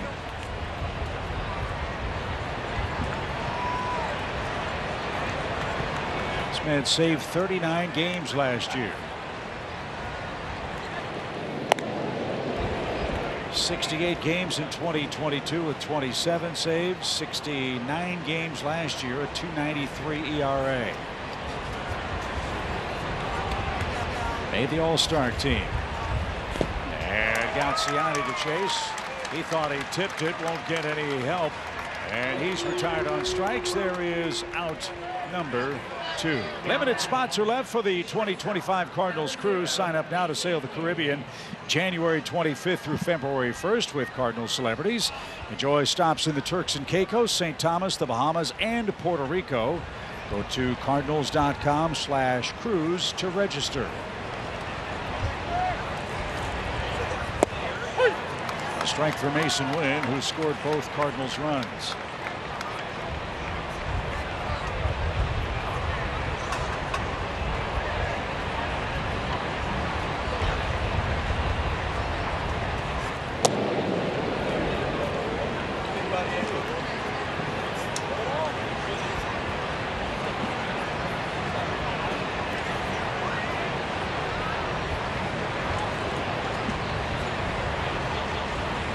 The 0-1 is waved at and missed. It's been his best pitch. Cardinals gearing up for the heat, getting the slider. And now Mason Wynn behind 0-2.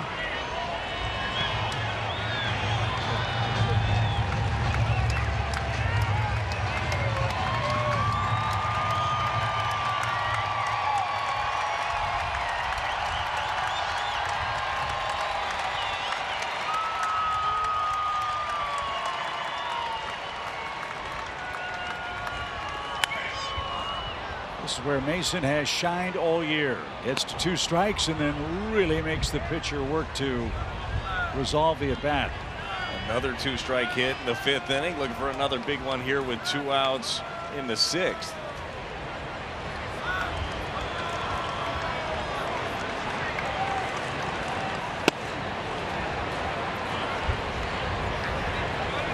Mason's had a good road trip. 7 for 22 at the plate, including a home run. That was in Denver.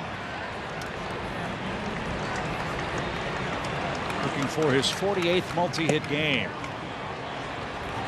As Cardinals try to fight back from a 4-2 deficit in the 6th.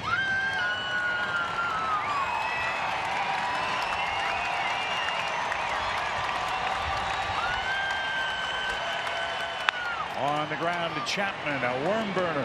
He'll load up, low throw, but dug out by Wade. And that will retire the side. Duvall, a couple of strikeouts. He protects a 4-2 lead in game 2. Save number 49 last night to claim the Cards franchise record all for himself. He had been tied with Trevor Rosenthal. Did it with a strikeout. Helsley said it wasn't all about him. He told me and Brian Shapiro the whole bullpen deserves the credit. Without those guys in front of me, I wouldn't be where I'm at. Chip, that's a good teammate. That's a great teammate, and maybe the Cardinals can come back and give him a crack at number 50 this year. Pretty amazing when you think about the numbers. Helsley 7 wins, 49 saves. The Cardinals have 82 victories this year. Helsley's had a hand in a great majority of those successful days for the Redbirds. Oh, a magical season for him. I know for the team this did not go exactly where they wanted it to go, but it doesn't go anywhere without Ryan Helsley anchoring this thing at the end. Congratulations to him. I mean, what a milestone. And Chapman drives one to right over the head of Walker. It takes one of those bounces off a crazy angle. And Chapman stands in at second with a leadoff double. That's how Chris Roycroft is graded. Chapman with his second double of the game. Plaza Tire Service pitch track. It's that sinker, 96 miles an hour. You know how good of an arm Roycroft has, but location misses middle, plays off the wall. Walker uncorks the throw. He's got a heck of an arm out there in right field. So 39 doubles for Chapman. Here's Encarnacion, who played with Oaxaca in the Mexican League. Nailed it. Or Oaxaca. Yeah, whatever you want. Pick your poison. The Oaxaca Guerreros was the Mexican League team. And Oaxaca is the hometown of Vinny Castilla. He's a great player in his day. A ball, 1 strike.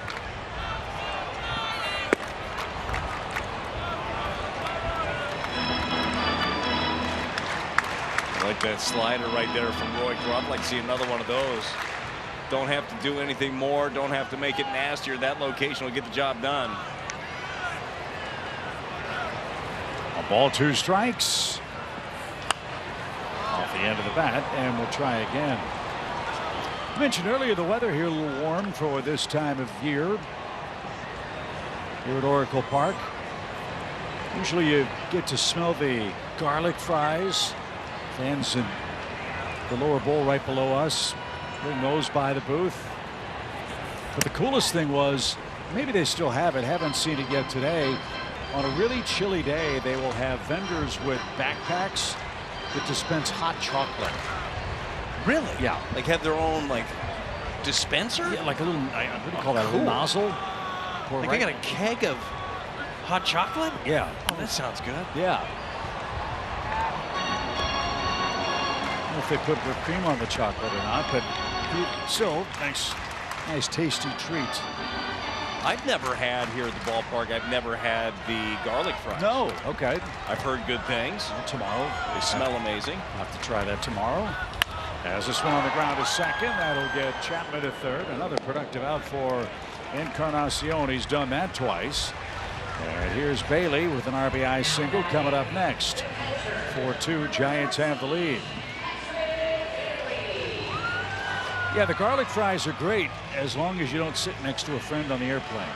That would be problematic. I mean, I'm going to be sitting next to somebody, Chip. Hopefully they just had them too. We'll just offend each other. Infield comes in for Bailey. That's how he picked up his RBI last time. There's a strike. 45 RBIs for Patrick on the year.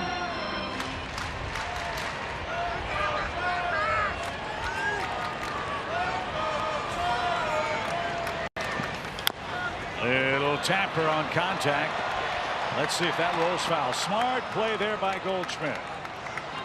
He makes a play that scores a run. Instead, it's strike two. Yeah, veteran move. You saw initially thought about attacking that baseball and thought better of it.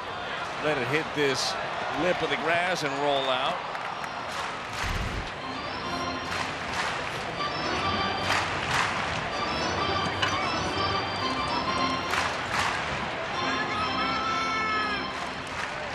Two strikes, one out, runner at third. Can't give him any more. It's a 4-2 game.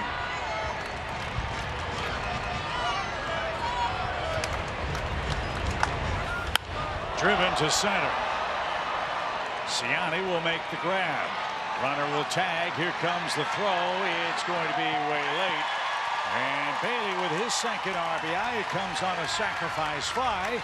And the Giants now lead it 5-2.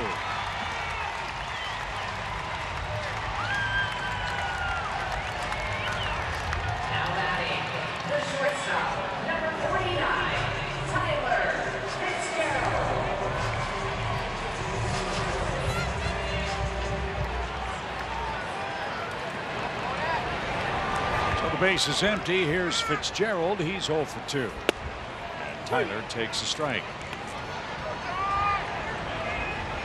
You know who loves the hot chocolate here at Oracle Park? Who's that? It's great Cards PR man Chris Tuno. He knows where all the good stuff is at all the ballparks. Yeah, he said he ordered a hot chocolate and licorice whip from the press box. As was outside the press area here. Licorice whip? You ever heard of something like that? Nope. Sounds like something that could put your eye out. Collateral damage. Ouch.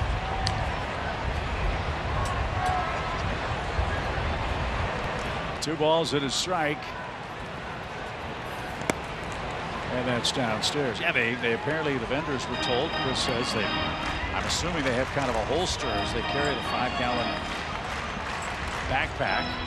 And you get your hot chocolate and then a dollop of whipped cream. Oh, they have like all the different kinds probably? I haven't seen. Maybe shoot those out? Yeah. That just missed. Ball 4 and Fitzgerald walks. Second base runner allowed by Roycroft here in the 6th inning. And Casey Schmidt is coming up. Cardinals have just issued their first walk of the day. Palante's season finale. 5 innings, 4 runs, 7 hits, 4 strikeouts, no walks. trouble in the very first inning. A couple of runs in the fourth inning for Andre today. Yeah, I think that overall, you just look at the bulk of work for Andre Pallante and what a job it was for him. That young man really took some strides. 20 starts on the season, now 30 in his career, and I think that he can go into 2025 feeling very confident. You know he'll continue to work, continue to grow in the offseason. Look forward to seeing what that looks like for him next season. Brett Wisely is going to pinch hit here. Canna taken out of the game after one trip to the plate. Mike Yastrzemski's followed him. Now Schmidt done after a 1-for-2 day, and Wisely is up with a 5-2 Giants lead. 1 ball, no strikes.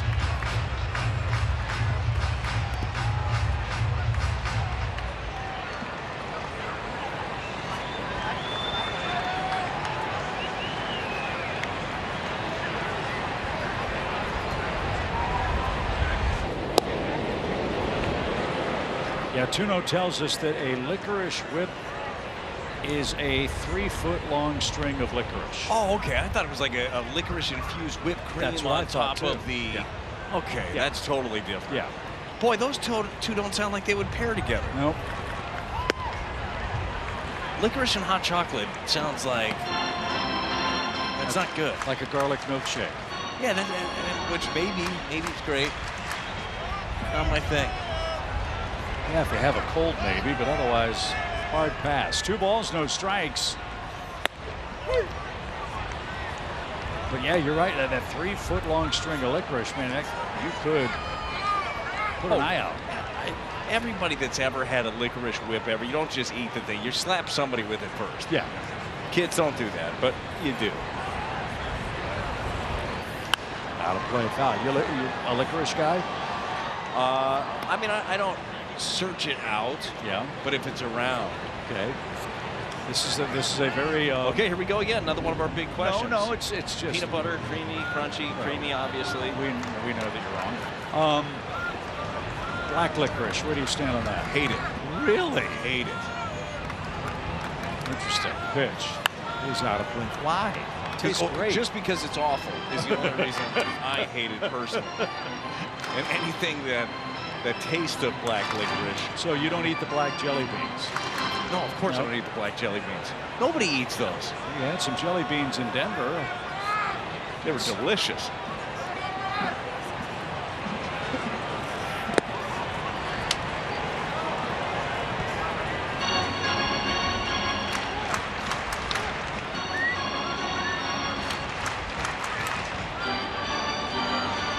Full count.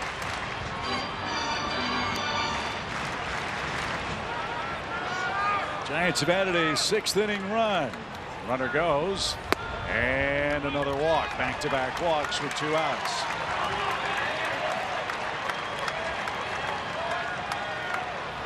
So Wisely's aboard. Here's McRae. Plaza Tire Service pitch track. Looked pretty close right there on the corner. 94 misses.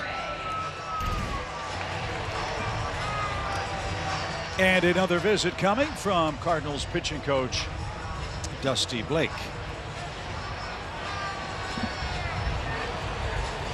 So while the Cardinals talk it over with the Giants ahead by 3 runs, Brad and I will step aside for a quick word from St. Louis Children's Hospital.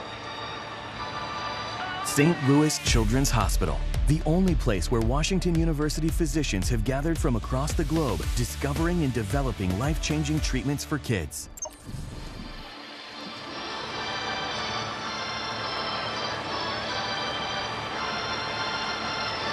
So Dusty Blake talks it over with Roycroft. Beautiful day here in San Francisco. What is that? Got a kebab working out there? Maybe? I don't know what he's got going, but I like the setup there. Got the boat, got the grill. That's living the life out there. Did you do any more research for us on a kayak? I did not. Although after seeing that, I think that we could upgrade a little bit. Maybe something with the grill on it. There are some kayakers out there today. And there's one lonely sailboat that, there's the pitch to McRae. There's one lonely sailboat that's going about, I don't know, 100 feet away from shore, and then it turns right back and heads back to shore along the Covey Cove. That boat, I think, the Flying Wasp. The pitch. On the ground, foul at first. It's a beaut. You ever gone sailing? I have not. Sailboat? No. How do they? I know. When the wind's blowing in the opposite direction from where you're trying to go, that's the most amazing thing, how the boat can still. I know nothing about sailing, that is for sure. It looks hard. That's ricocheted off Roycroft. Donovan off balance throw to first and not in time. Everybody's safe. And an infield hit for McCray loads him up for the Giants. Let's see if Roycroft is okay.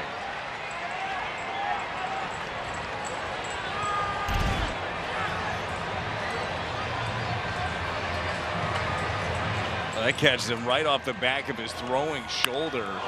Adam Olson, Cardinals trainer, going to be out to check on him. Donovan did all he could to try to catch that one and make the play after it redirected. That's going to tighten up pretty quickly, I would think, off the back of the shoulder. Kyle Leahy's been playing catch for the Cardinals. Now Oliver Marmol and Dusty Blake will join Adam Olson and check with Roycroft here. That was a direct hit, not a glancing blow. And he wants to make a couple of tosses here and see how it feels on a warm but breezy day.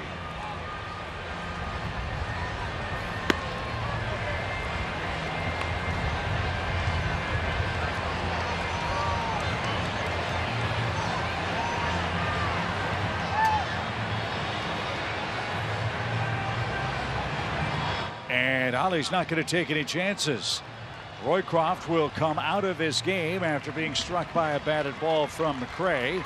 And he will leave the game with a run in, 2 outs, 2 walks, and a single has them loaded for San Francisco as Kyle Leahy will try to put out this fire here at Oracle Park. Baseball is brought to you by Chevrolet, the #1 selling brand in the St. Louis area. Find yours at your Mid-America Chevy dealer, and by Budweiser. This Bud's for you. That's a beautiful China Basin area where Oracle Park is nestled in along the waterfront and McCovey Cove. Beautiful day here in San Francisco where the Dogs are running wild. Giants lead it 5-2 and have the bases loaded here in the bottom of the 6th inning. Kyle Leahy is the next answer as Chevy called to the bullpen. He's got a mess on his hands. Well, bases loaded here. Does have 2 out, trying to get out of this jam here. Roycroft on the hook for the 3 runners on. Kyle Leahy pitched once on this trip so far. 3rd of an inning in his hometown, Colorado. And hopefully can escape this jam, give the Cardinals a chance here. I mean, this is a backbreaker if you give up extra bases in this spot. Yeah, it was a dream come true for Kyle pitching in Denver. He used to go to all the Rockies games and loved watching those guys play at Blake Street. So we'll see how he fares in his following appearance, this time here in San Francisco. He'll face Mike Yastrzemski, who checked in the 3rd inning and has flied out twice. Fitzgerald, the runner, at 3rd. Wisely at 2nd. McCray is the man at first base. Well, so far in these spots, Kyle Leahy's been pretty good. He's had 13 inherited runners. Only 2 of them have scored. Can he add on to that? And he tied up Yastrzemski for strike 1. A wise idea. Pulled the string on a changeup. Couldn't hold himself up.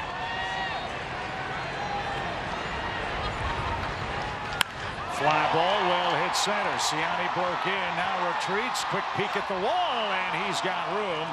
And that will retire the side. So Leahy strands a trio of Giants, and we head to the 7th.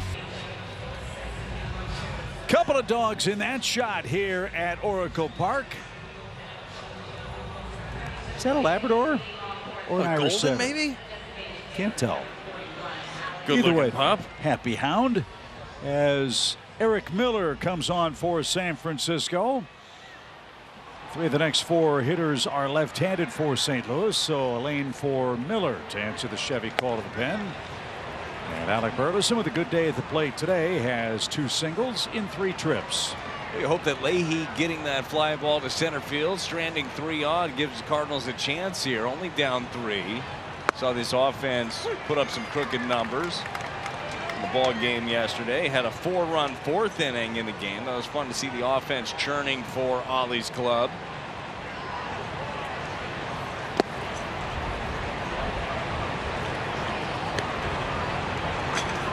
Eric Christopher Miller, born in St. Louis. And went to Stanford. He's 26 years young. Went to DeSmet High School just outside of downtown St. Louis. Broke in with the Phillies organization back in 2019, 2024, his first big league actions. You know, this is a thrill for Eric. His friends and family are probably watching today. The Giants got him from the Phillies before the start of last season. That is cool. It's always fun seeing a hometown kid make it wherever they go, right? You end up following along. Some pretty big stuff, too, from the left side for Miller.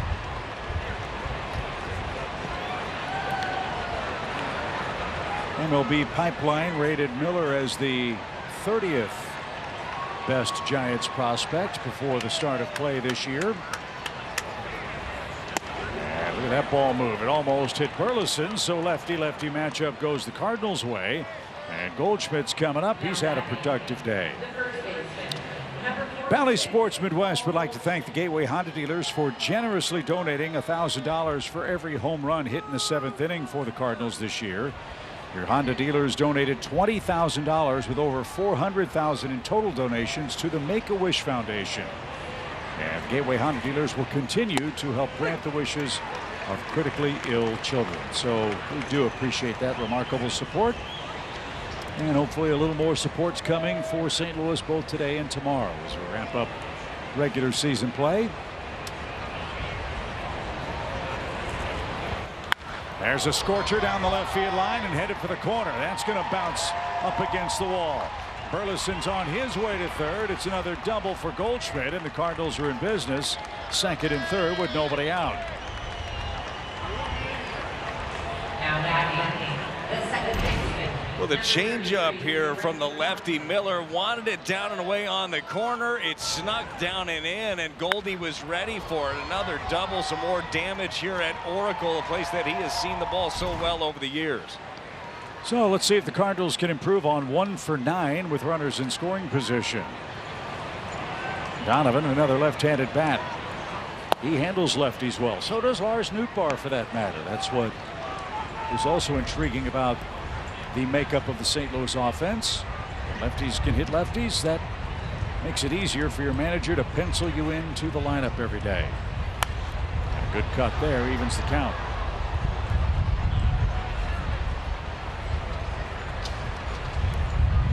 Two-hit day for Donovan on the afternoon. 160 hits in 152 games.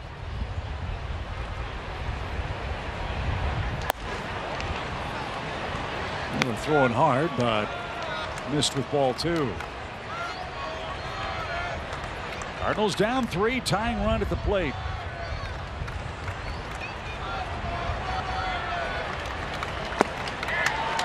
Good changeup. It's the thing, too, when you throw as hard as Miller does, 97, 98, running it up there from the left side. You don't have to be perfect with that secondary stuff. It was more up in the zone than he wanted, but just the speed had Donovan off of it.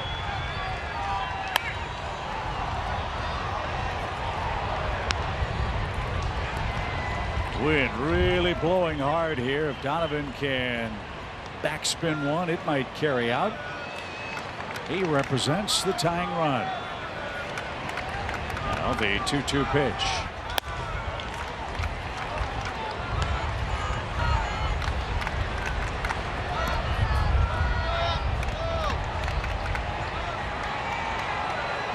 A full count.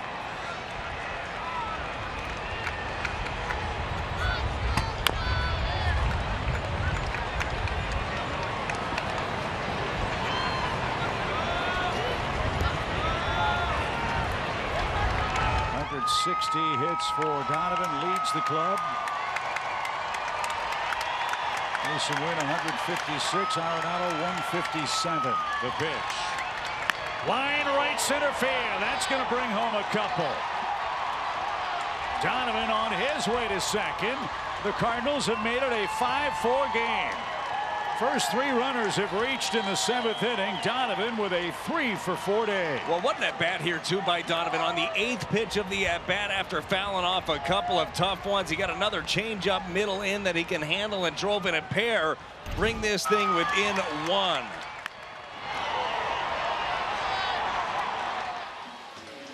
So Miller, facing his hometown Cardinals, starts the 7th inning with a walk. And then back-to-back doubles for the Redbirds. Makes it a 5-4 game. Tyler Rogers just got up. So a long meeting on the mound here will buy a little more time. You've got Lars Nootbaar up next, another left-handed batter. Rogers, a right-handed submarine pitcher, getting loose quickly.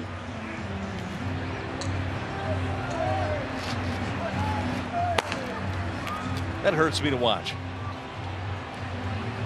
That is incredible down there with the submarine right-handed Rogers. Not a fun at-bat for any right-hander. So Nootbaar a chance to, at the very least, advance Donovan to third base here. He's 0 for 3. Cardinals fighting back, trying to give us a finish. It's 5-4 now.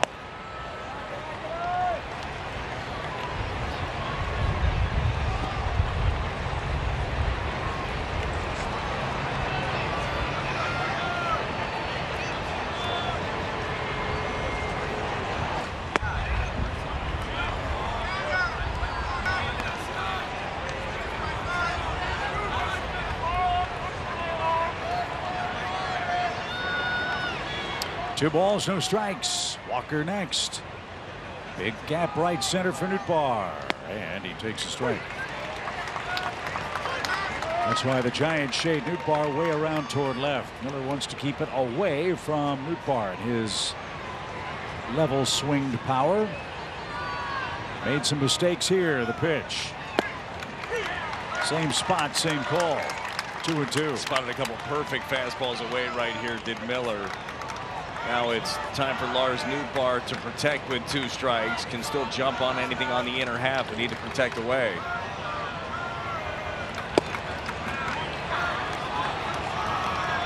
So as Nootbaar so often does, he's forced a full count. Nootbaar leads the club in walks. Let's see if he can coax one here. The payoff pitch is ripped foul back toward us and off to our left.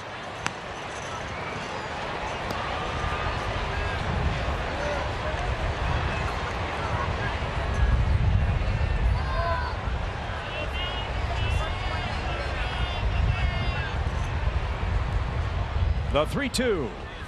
Missed inside. It's ball 4. So bookend walks for Miller.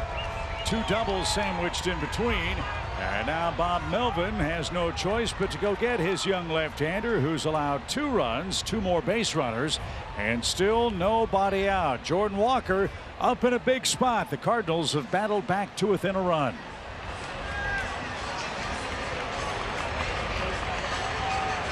Ozzie Smith, David Freese, and other famous Redbirds take you inside their greatest day as a Cardinal in the 2024 Cardinals yearbook, now on sale. Go to cardinals.com/yearbook to order or call 314-345-9000. Cardinals have scored 2 on, nobody out. And San Francisco now calls on Tyler Rogers to answer the Chevy call to the pen. 77 games, that's the most in the National League, amongst the most in all of baseball. Tough matchup right here for the right-handed Walker. First pitch, a base hit to left. Donovan streaking around third. He's going to score, and Jordan Walker ties the game at 5. How about Jordan being ready, Chip, right off the bat? He gets a sinker here from Rogers, middle in, and drives it right through the left side to knot things up. Just a good job of being aggressive early on. Plaza Tire Service pitch track, wanted it down, wanted it away, ended up down and in. And Jordan Walker made him pay for the mistake. Just before Rogers started his warm-ups, Jordan Walker was standing in the on-deck circle. Turner Ward called him and Thomas Ajacey over with some last-minute advice. And maybe that was the advice. Get after this guy early in the count. And it paid off with a game-tying hit. The Cardinals have 11 of them on the day. 3 hits in the 7th. It's now a 5-5 score.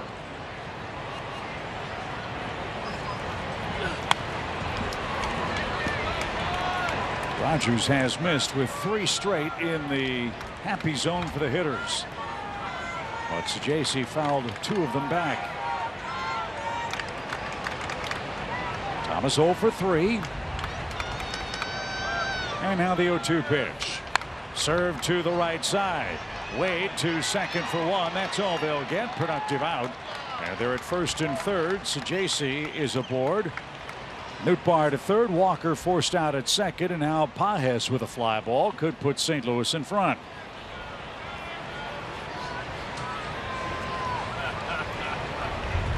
Now batting, the catcher. So this rally gets Palante off the hook. And that'll be a battle of the bullpens the rest of the way. Pages a good day. He's 2 for 3 with a single and a double.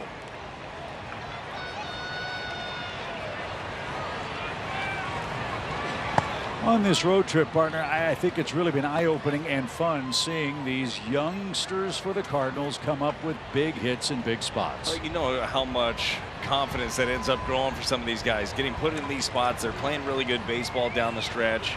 Realize that this isn't a run to the postseason, but they're meaningful at bats for these guys. You want them to know what it feels like in these moments, on the road especially, to take big at bats and come through.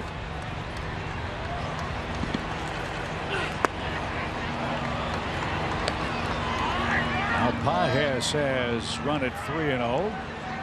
Ciani would be next. Cardinals trying to take the lead here. We led 1-0 after the top of the first.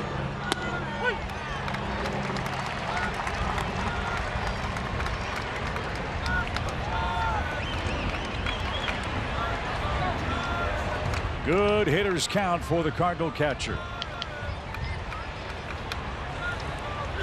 And ball 4 loads him up. That's the 3rd walk of the inning. First by Rogers. And now Ciani a chance to be a hero. Ciani's walked once and struck out twice. Giants have walked 4 batters in the game. 2 of them have scored. And he didn't get it. Strike 1.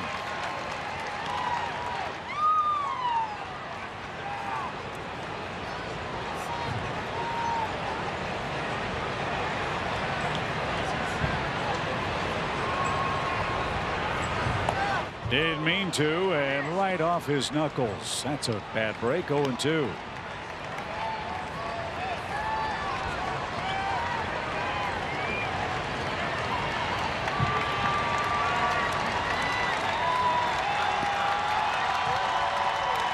Ciani, the key man in the inning. Can he put it in play and give the Cardinals a chance? With Nootbaar 90 feet away. Crowd roaring. And the pitch. He struck him out on 3 pitches. Ciani has the hat trick and 2 are out, but they're not out of the woods yet because here comes Mason Wynn.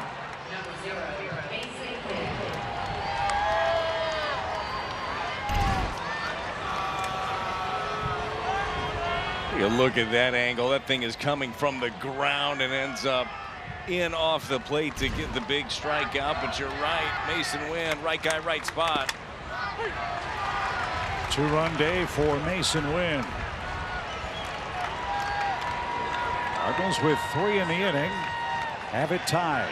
Now there are 2 outs.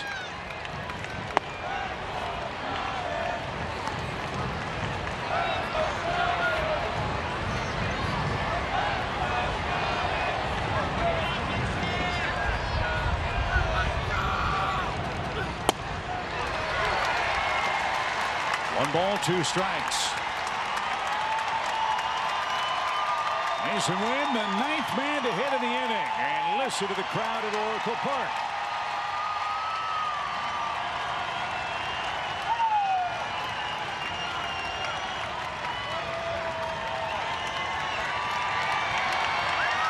Tons of room in left center if Mason can hit it there. The runners lead the 1-2 pitch.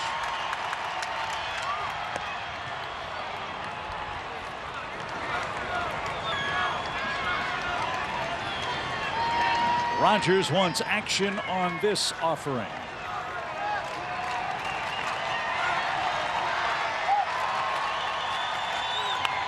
High pop fly, shallow right. Yastrzemski is there. He's got it.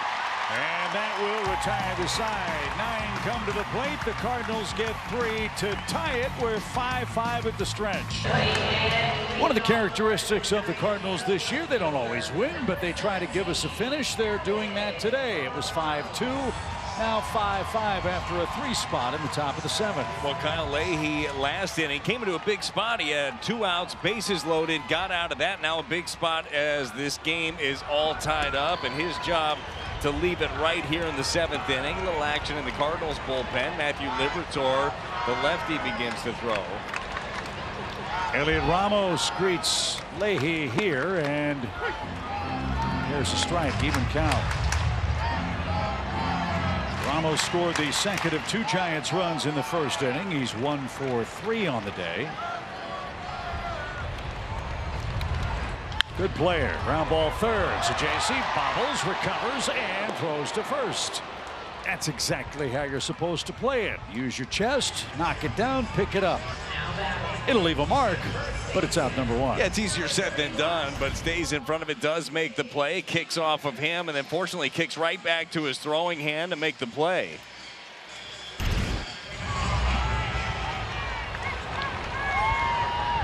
Here's Wade. An RBI single highlights his offensive day. 1 ball, no strikes. Ryan Walker's getting ready in the Giants bullpen. Brad mentioned Liberatore playing catch for the Cardinals. And a strike.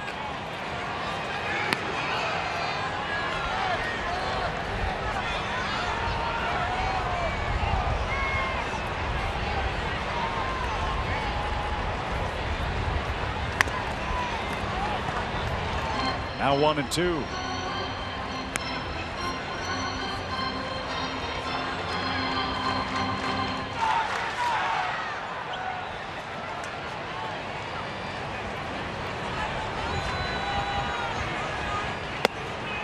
That's upstairs. 2 balls, 2 strikes.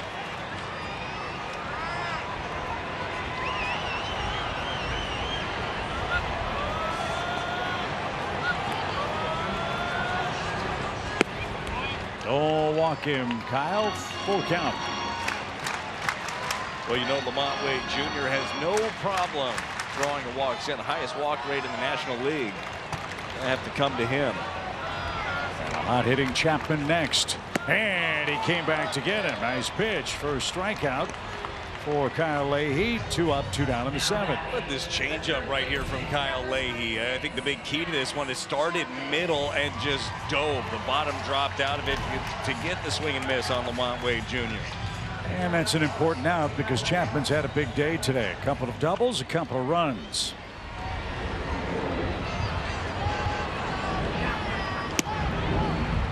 One ball, no strikes.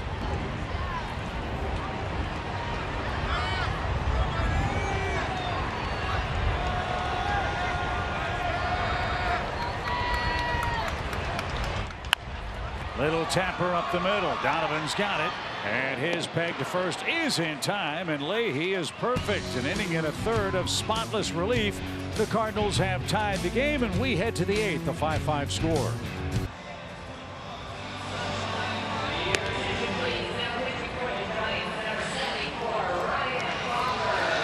New pitcher on for the Giants as we head to the top of the 8th inning. He's the pride of Washington State University. It's right-hander Ryan Walker. Have a year, Ryan Walker. 75 games, a 1.94 ERA. He struck out 99 in his 79 innings. And after Duvall lost the job, he stepped in as the closer, using him a little early here in a 5-5 ball game. Big time stuff, sinker slider combo. And hides the ball really well. Look at how much he's tilted toward the third base bag as he comes set. Almost staring at his numbers. And then boom. 96. Yeah, 96 and moving like crazy. Tough man to strike out is Alec Burleson, who's had a good day at the plate today. Alec, 2 singles, a walk, and a run scored.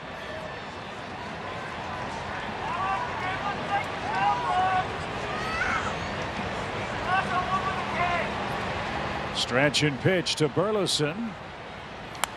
And off the netting out of play. We'll try again. Giants do a great job with their media guide and their press notes. Interesting little tidbits about each player that open some eyes. There's the 1-2 pitch. And a ground ball hit to third. Chapman to his right. And his throw is on target for out number 1. Like so many players in the COVID season, his season was shut down. Walker had to find something to do, so he worked as a locksmith. Really? Yeah. Wasn't sure if the Giants were going to cut him loose during the pandemic. He had nothing to do and wanted to make as much money as he could, and then he found out he really liked locksmithing. He doesn't like that, as Goldschmidt has the key to success, a 1-out single to right. A pretty good trade to get into, always going to be needed, but I think that throwing 97 with a wipeout slider also is a pretty good skill set to have.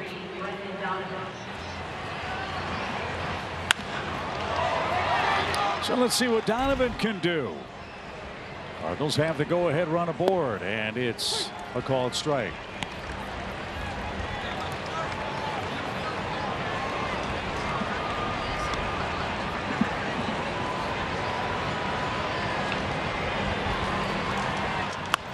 Right off his knuckles and out of play. 0-2.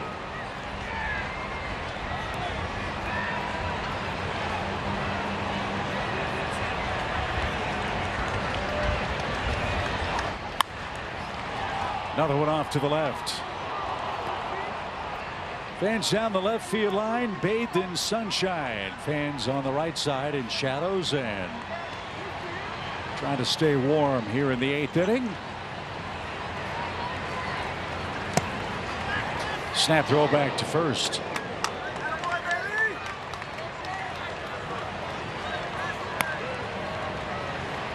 Goldie's had a good day today.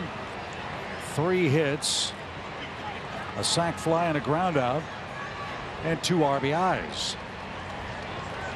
He stands at first in the shadows of the light towers. Fouled away again. And that is a tough pitch to handle. That crossfire sinker in from the right-handed Walker. Take a look at the shadows over there at first base.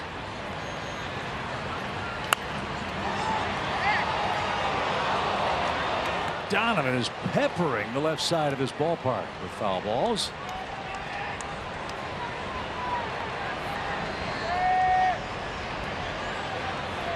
The pitch. Another one.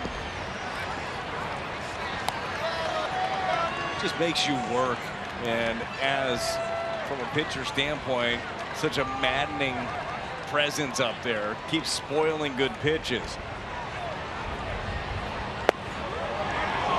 Curled around the plate. Again, Donovan and Nootbaar do such a good job of knowing their strike zone. You, to your point, got to come in sometime. Let's see if Donovan can pounce. Spoils it again. Well, 10th pitch of the at-bat now on its way. I mean, this is how you really get to a late inning reliever. You take a look, slider, sinkers, 97. I mean, he's covered everything.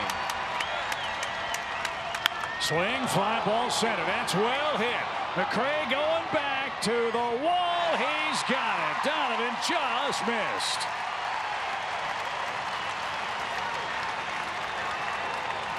Can't hit it any better. Can't have a better at bat. All you wanted was a better result. 2 outs. Watching McRae out in center field too. He thought he had it initially, had to turn and run. Thought the wind was going to keep carrying it, but it didn't.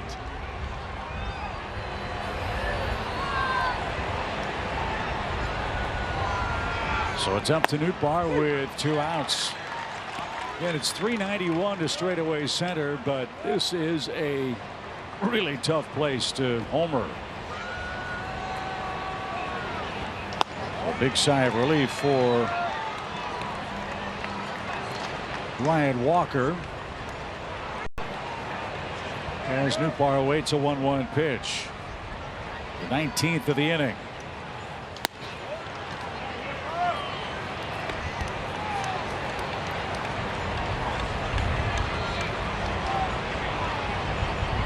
Last year, Walker started some games for San Francisco. 13 of them. That was pretty much as an opener for them, however. Giants won each of the first 7 games that he opened for them last year. Now he's trying to become a closer. And found a way off the catcher. Nootbaar now 3-2.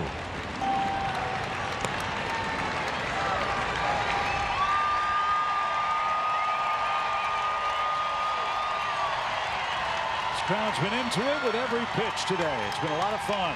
Good game. 5-5. Runner goes and line foul.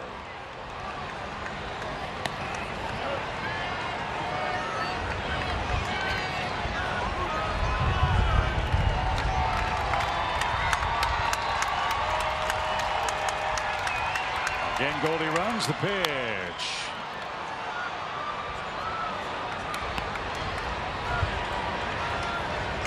Cardinals are making this kid work. This will be pitch number 8 for Nootbaar. And he takes ball 4. Go ahead run in scoring position. And here's Walker, who tied the game with a first pitch single last time up. These have been some phenomenal at-bats here against one of the tougher right-handers in the league right now in Walker. And last time up for Jordan Walker, he was ready first pitch, right? Ended up driving the ball out to left field. Got that RBI single. This is a tough matchup. Right-hander cross-firing right at you. All the way to the backstop. A wild pitch. And now 2 are in scoring position.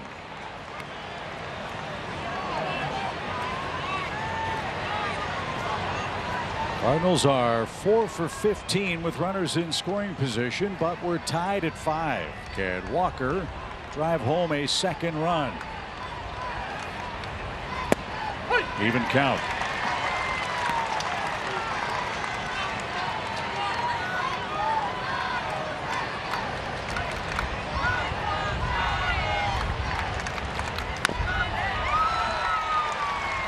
Six fouled at the plate. Walker has a strike left.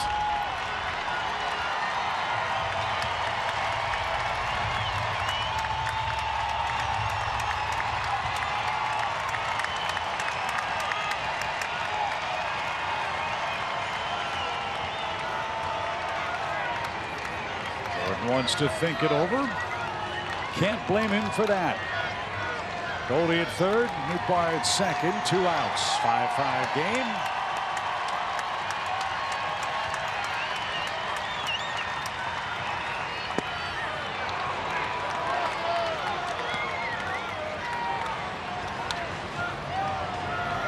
So a Walker-Walker matchup. Who comes out on top in the 8th? Swing popped up. McRae in center and nearly misjudged it. Ramos and McRae almost got their signals crossed, and San Francisco survives the 8th. The Cardinals leave 2. We're tied.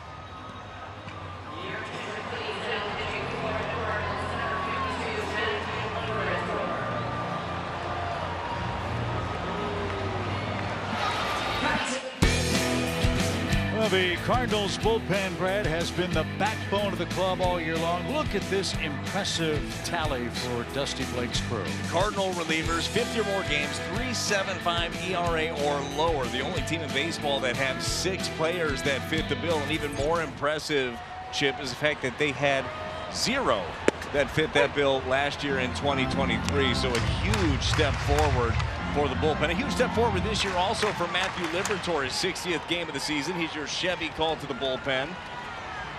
Scoreless 8th for Libby last night.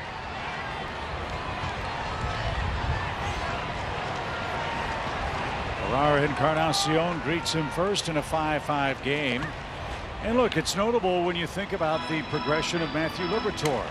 Same thing for Ryan Fernandez. It's one thing to pitch, it's when you pitch. Think of the high leverage spots that Liberatore has earned here over the last 6-7 weeks for the Cardinals. Seems like you're seeing him later and later, right, in ball games. Opportunities are getting bigger for him. Dusty Blake, Ollie Marmol. I mean, this staff is trusting in what they have in Matthew Liberatore. Love the makeup that he has out of the bullpen. In the air to right, but right at Jordan Walker for out number 1. Now batting, the catcher, number 14, There's Bailey. Bailey's knocked in a couple of runs with a single and with a sacrifice fly.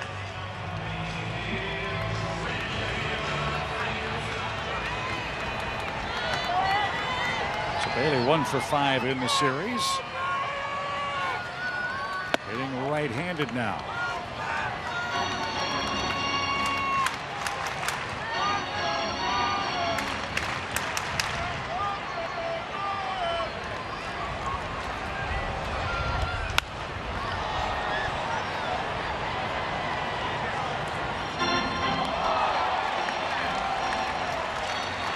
Spencer Bivens getting ready in the Giants bullpen. He'll come on for inning number 9. Ball into strike. Bailey, the 13th overall pick for the Giants, first rounder in 2020. He was a Gold Glove finalist in the National League last year.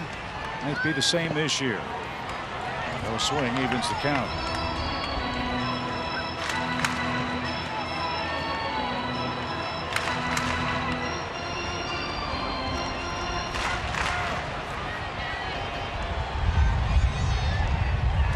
Libby ready with his 2-2 pitch.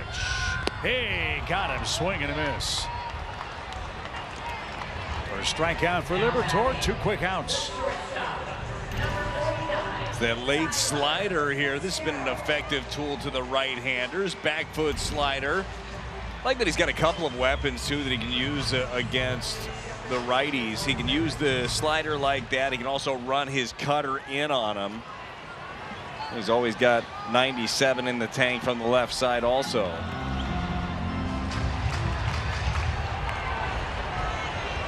Tyler Fitzgerald with 2 outs. Right back to the mound. Libby kicks it toward the line. Throws late to first. So 2 Cardinals relievers nailed with comebackers. Roycroft early in the game. Liberatore here in the 8th. It'll be an infield hit, and St. Louis wants to check on him. Yeah, Roycroft got hit in the right shoulder. Libby, I don't know if this caught glove or thigh here. We'll take a look at it. Maybe get that left calf. Oh, yeah, that's left calf for sure. So the pain of the batted ball, one thing. The other part is Libby accidentally kicked the ball away, so had no chance to get Fitzgerald at first. He says he's all right. That's going to leave a mark of infield single with 2 outs. Yeah, get the ball and throw it now. That thing's going to tighten up fast in between innings, you'd have to think. I mean, that was a hot shot, 101 miles an hour off the bat, direct contact. Brett Wisely, a left-handed batter, next for the Giants. He hits in the 8th spot on their lineup card. 5-5 game. 10 runs, 22 combined hits. And a bunt try. Libby's got it. Loads up, throws down the Runner waved around third. Here comes Fitzgerald. Throw to the plate is going to be late. Giants take a 6-5 lead.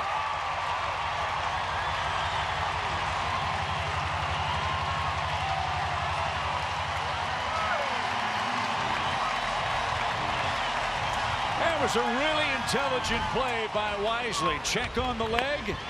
Liberatore got to it quickly, but threw it down the line. No chance for the Cardinals on that one. Yeah, you see the frustration right there off of Liberatore. I do agree on that one. You might as well see what you got, and who knows, maybe that planting on the left leg made that throw go up the line. Either way, Libby got to keep it right here with 2 outs.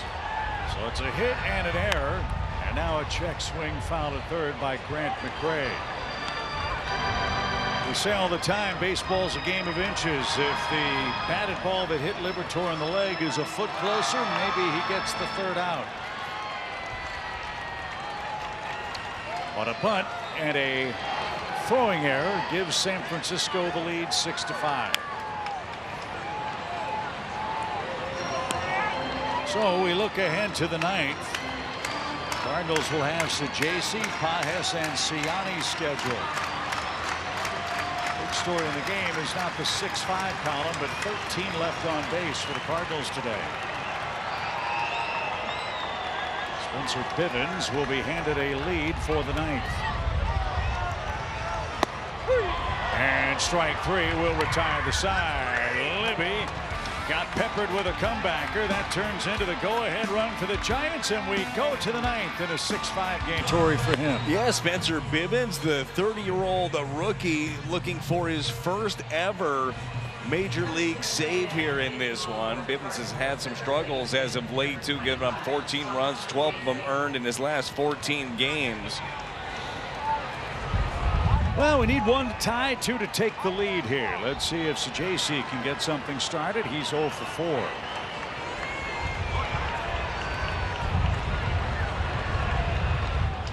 And that's a good way to do it. He ambushes a first pitch and is aboard with a leadoff single in the ninth. Now batting, the catcher, number 43. So we got him on. Let's get him over and in. Here's Pages. He's had a terrific game. He's walked, singled, and doubled in his 4 trips. Probably the right guy for the job right now. He's been handling the bat very well.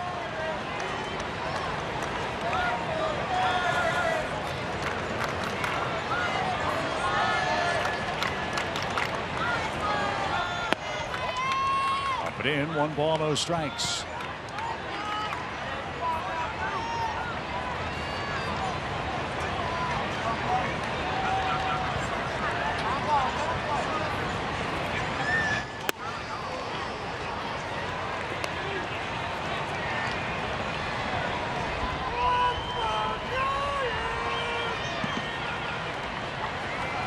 Pages in the driver's seat, 2-0. And a good pass at that one. Now 2 balls and a strike. You've got Siani and Wynn to follow here. Back and forth game. Cardinals with a 3-run 7th tied it up. Giants now lead 6-5 on a throwing error. The pitch. Generous strike. Evens the count. Pages with a look back. Well, that was 96 up and in right there. A very difficult one to pull the trigger. Even if Pages does, there's nothing he's going to do with that aside from shatter his bat. Chapman guards the line at third. A lot of room between him and the shortstop Fitzgerald. And now Bivens ready with his 2-2 offering.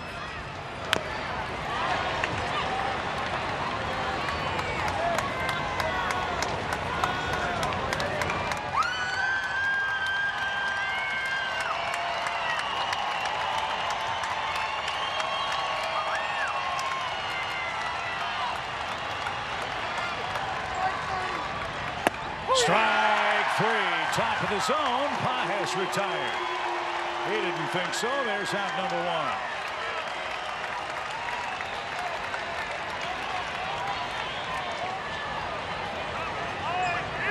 1. So Siani's going to be taken down. It's going to be Matt Carpenter to pinch hit. Boy, Carpenter Didn't have a great strike zone last night. Let's see if justice is served for him today. Yeah, rough night for Matt Carpenter. He was punched out 3 different times by home plate umpire Jacob Metz, and the third one he finally had enough. It said a magic word apparently. That was kicked out of the ball game. So he won't suffer the fate of Joey Votto, which is to be thrown out of his last big league game. Yeah, don't know the future right for Matt Carpenter, what it looks like for next year, but he lives to take another big at-bat right here. The career numbers at Oracle Park very favorable. Is loved hitting here.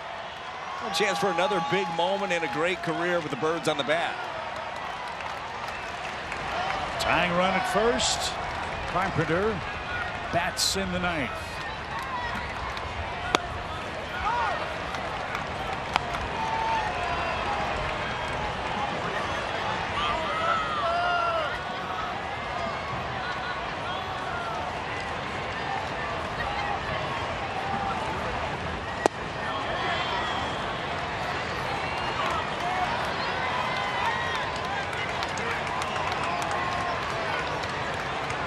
Six career pinch hit homers for Carpenter. A favorable wind blowing for him here. 2-0.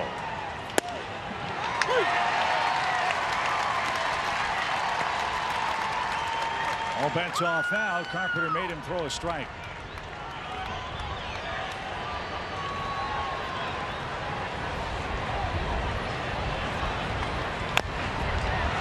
Now it's 2-2 with Mason Wynn waiting on deck.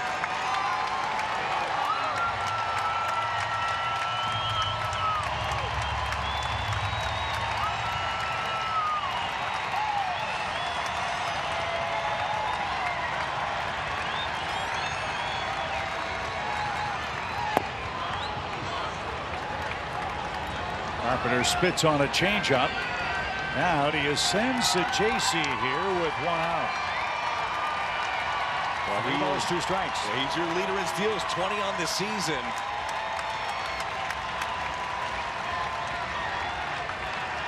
Runner holds and fouled away. You got 5. Ciani. Boy, I get my asses mixed up, Chip. Late in the game, I get excited.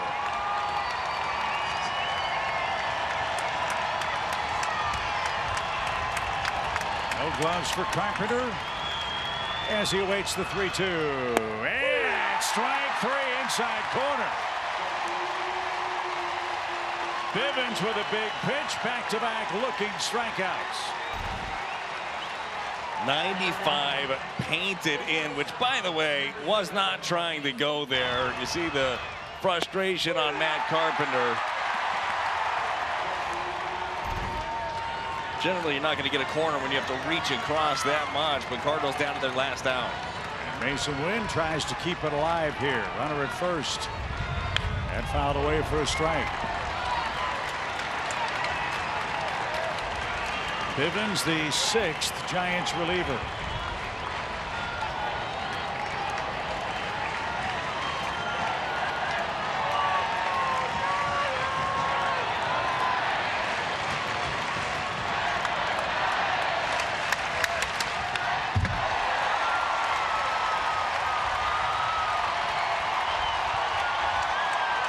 Cardinals and Oliver Marmol down to their last strike. Bob Melvin needs a win today to have a chance to finish at 500. The 0-2 pitch.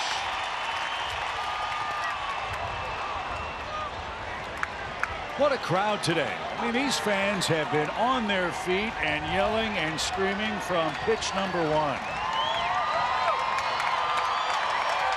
36,000 plus here. So loud that Bivens having trouble hearing pitch count.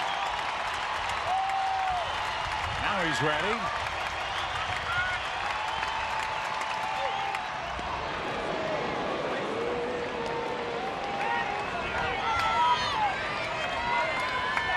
Mason Wynn has saved the Cardinals so many times with 2 strikes. Can he do it today?